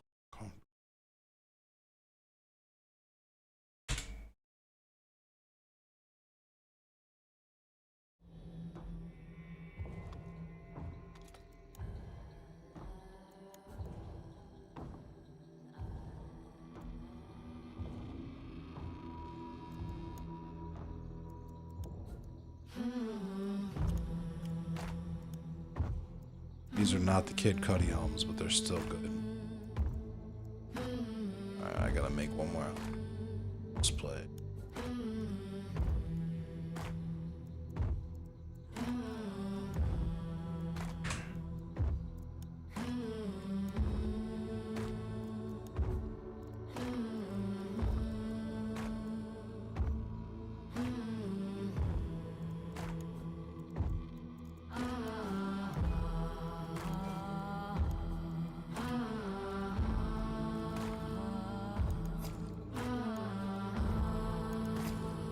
Dumb rounds.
Here come the Kid Cudis.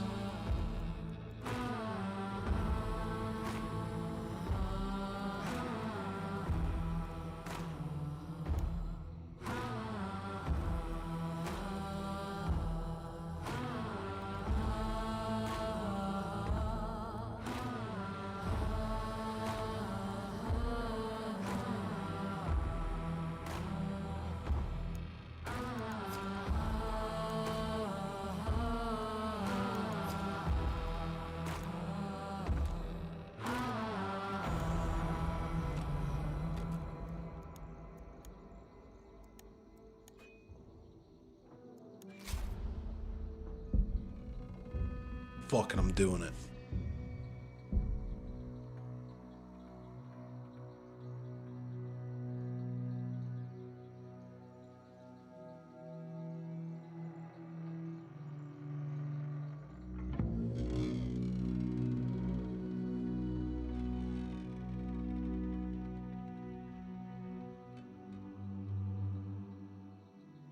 My will be done.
Aimers, aimers. Gotta aim them up. IRL aimbot. IRL aim.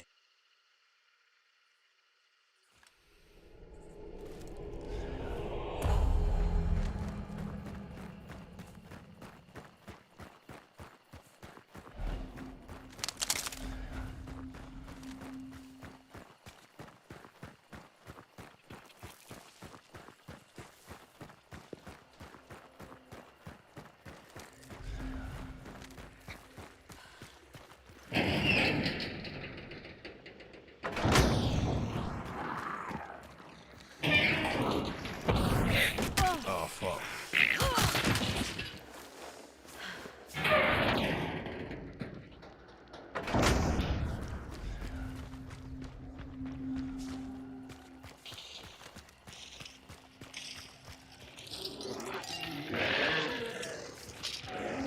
Yeah, catch yourself on fire. Walk into the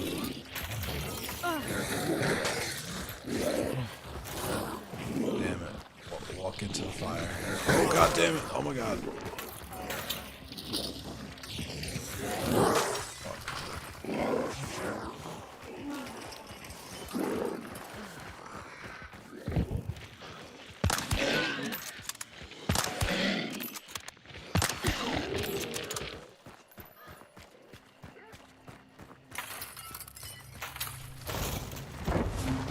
Off to a great start.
How the fuck do I get to this goddamn clip?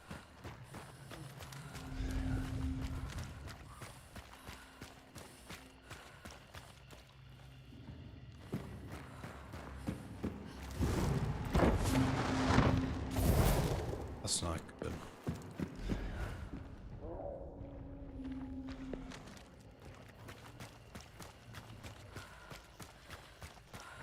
Someone's already been this combat.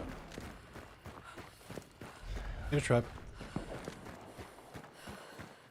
Yeah, they're probably right ahead of me.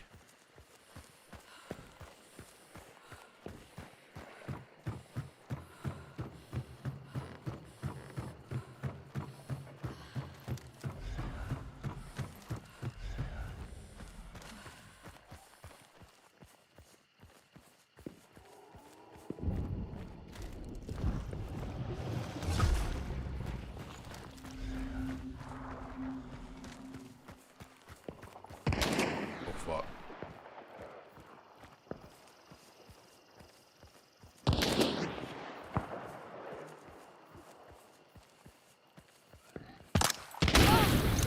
Oh.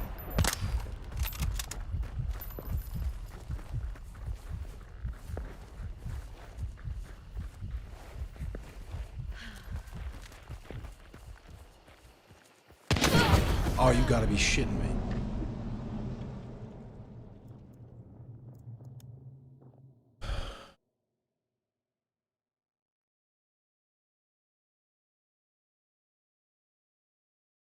How he knew exactly where I was too. It's like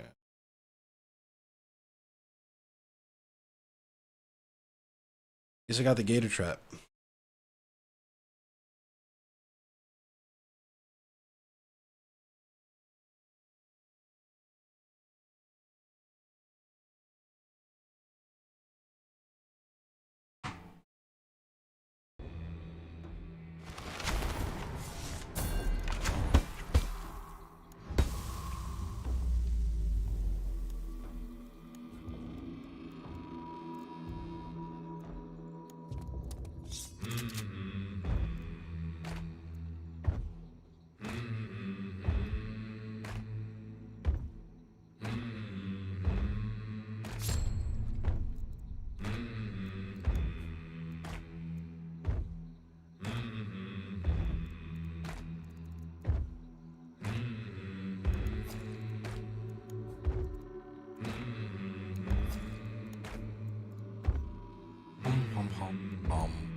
I have another one of those, don't I? Sucks.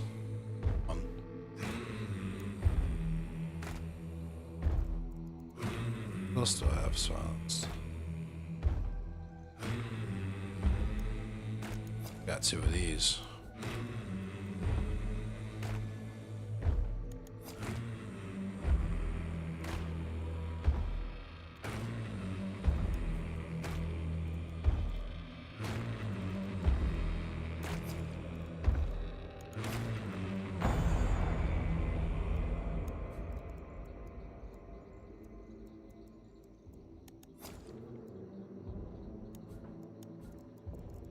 Got another stamina shot.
Rock and roll.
those horses.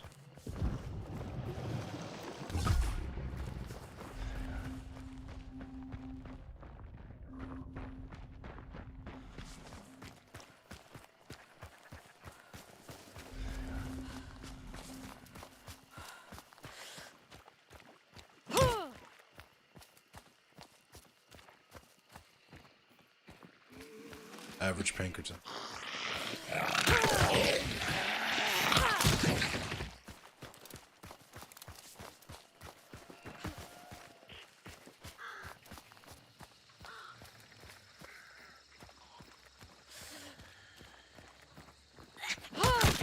Good duff. Don't give a fuck if you mind your own business or not. Welcome to your first day as a black man.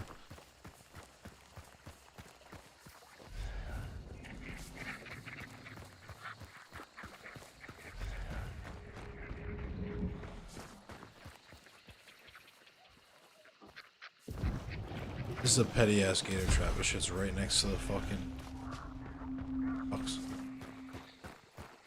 I'm hoping the boss is here. Let's see though.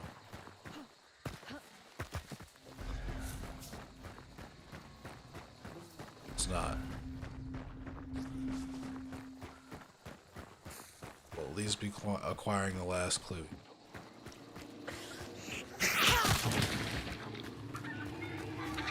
Or not.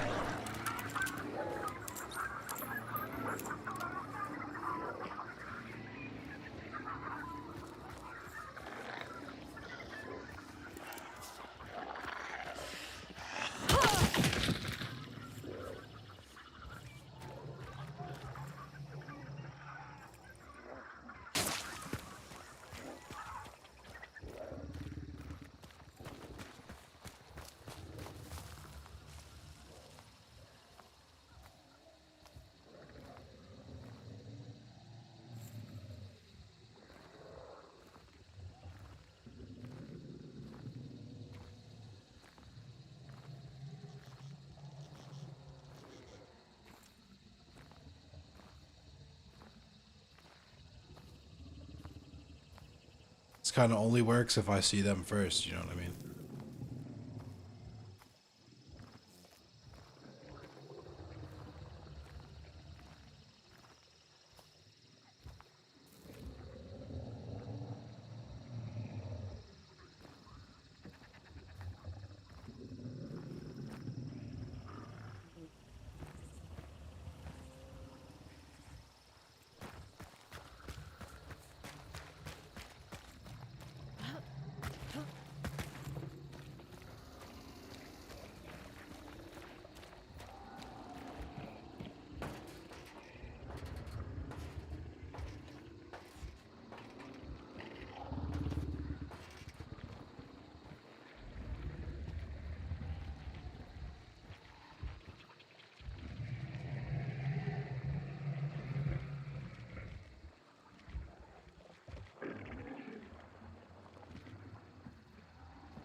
Yeah, it's still red.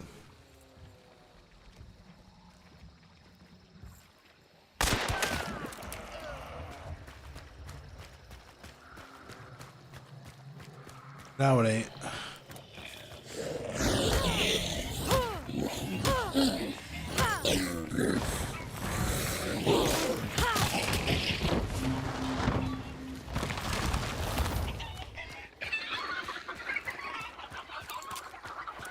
AP, man.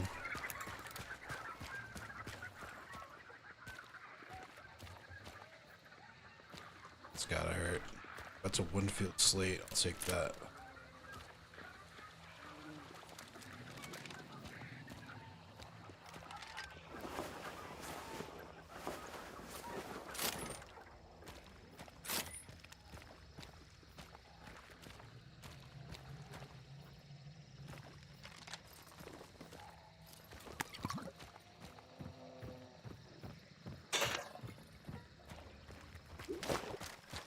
Pretty sure this dude was by himself.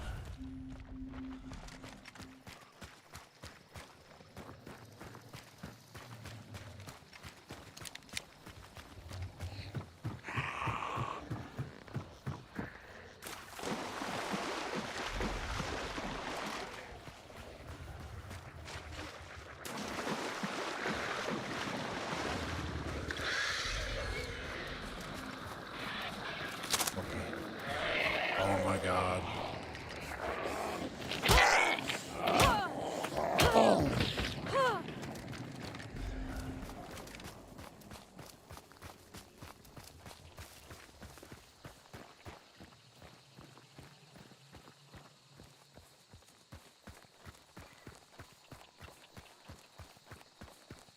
Pretty sure the boss is already... It's gonna be red when I get here.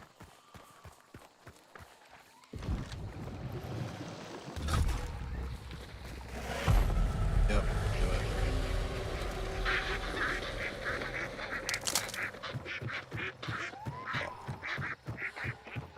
So much for the element of surprise. Wow. Wow.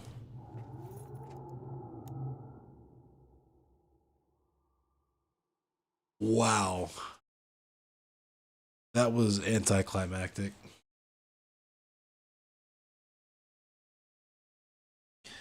I can't say I wouldn't have done the same exact thing.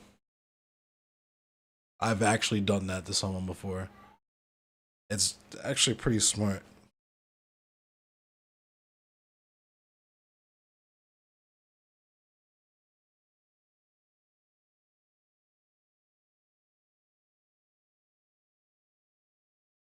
That's just standing there crying.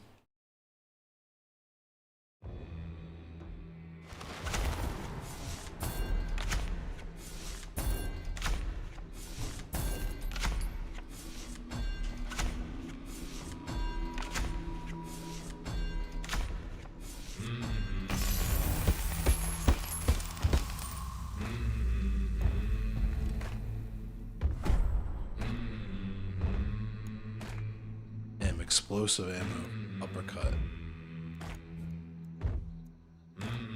Maybe one more round with a different. Oh wait, I can't afford anyone. Yeah, Nitro Express rifle. Yeah, there's no way in hell.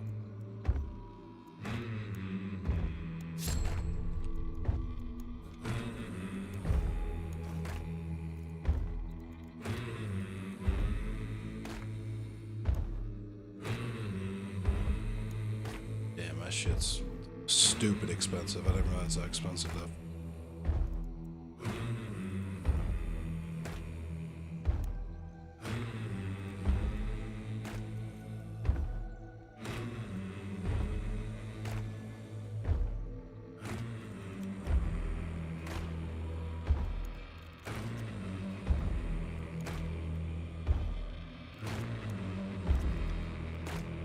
I only need one more.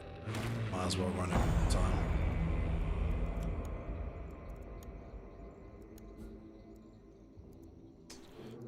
Something I already have though, so I don't have to spend any.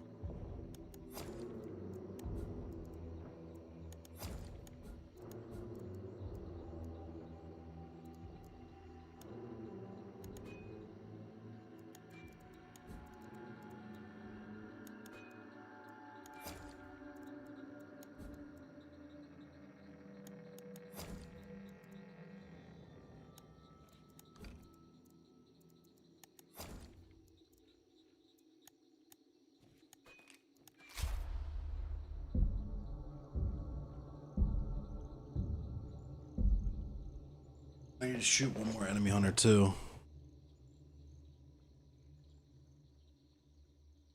Yeah, I don't think the Nitro Express came out till like the 98s. I think the Aftermath. I don't know if the Aftermath was out then. Honestly.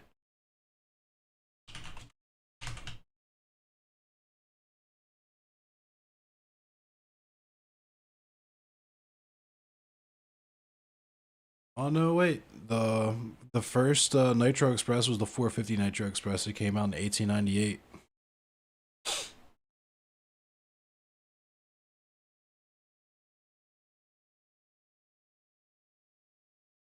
course, the British banned them in 1907 because they're no fun.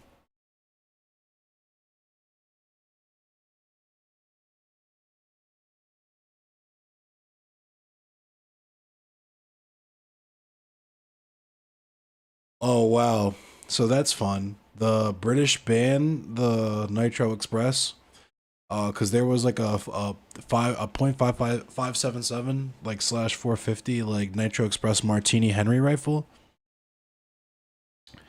and they banned it because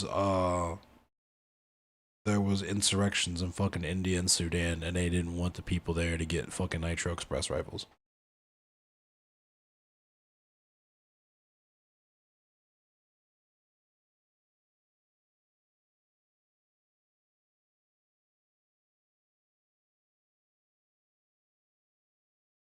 Oh, I'm sorry, not that.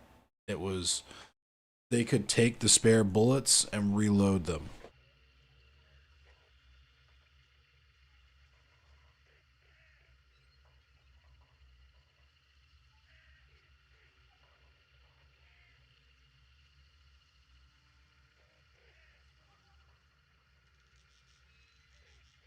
Holland and Holland came out with shit. I don't know. I'm explaining this improperly, probably.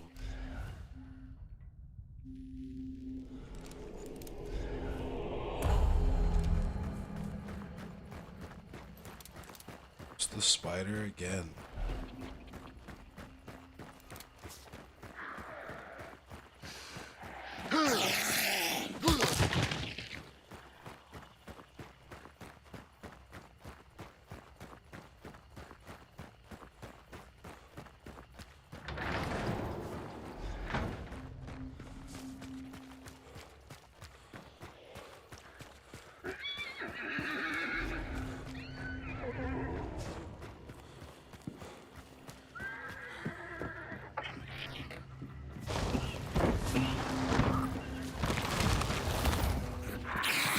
And there's just zombies spawning in. I'm like, what the fuck? Why can't I back up? And there's a fucking zombie line.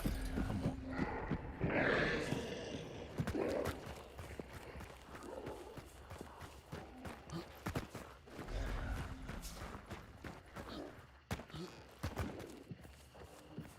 I thought I was backing into the door. Hopefully there's a fucking zombie that just spawned in behind me.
Fuck up off me.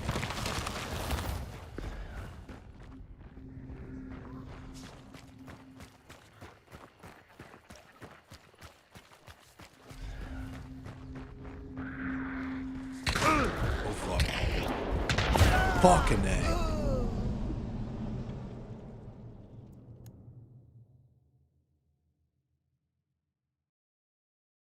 Alright, I think I'm done.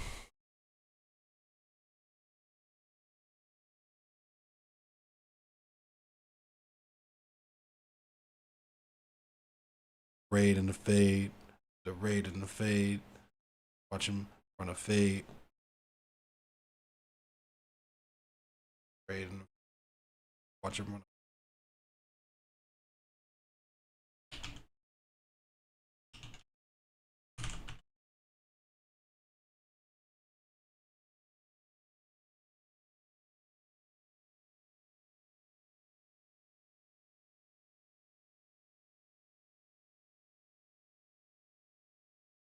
Wow, I actually typed that in Fade's chat. I'm stupid.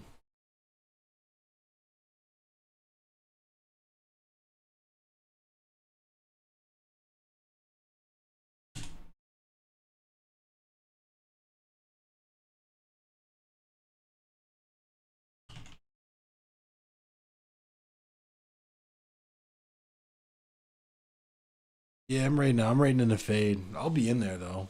I'm just gonna be in chat. I'm just tired of shit. So I'm gonna go honestly lay down and just fucking look at my phone. Pass the fuck out. Raid and Fade.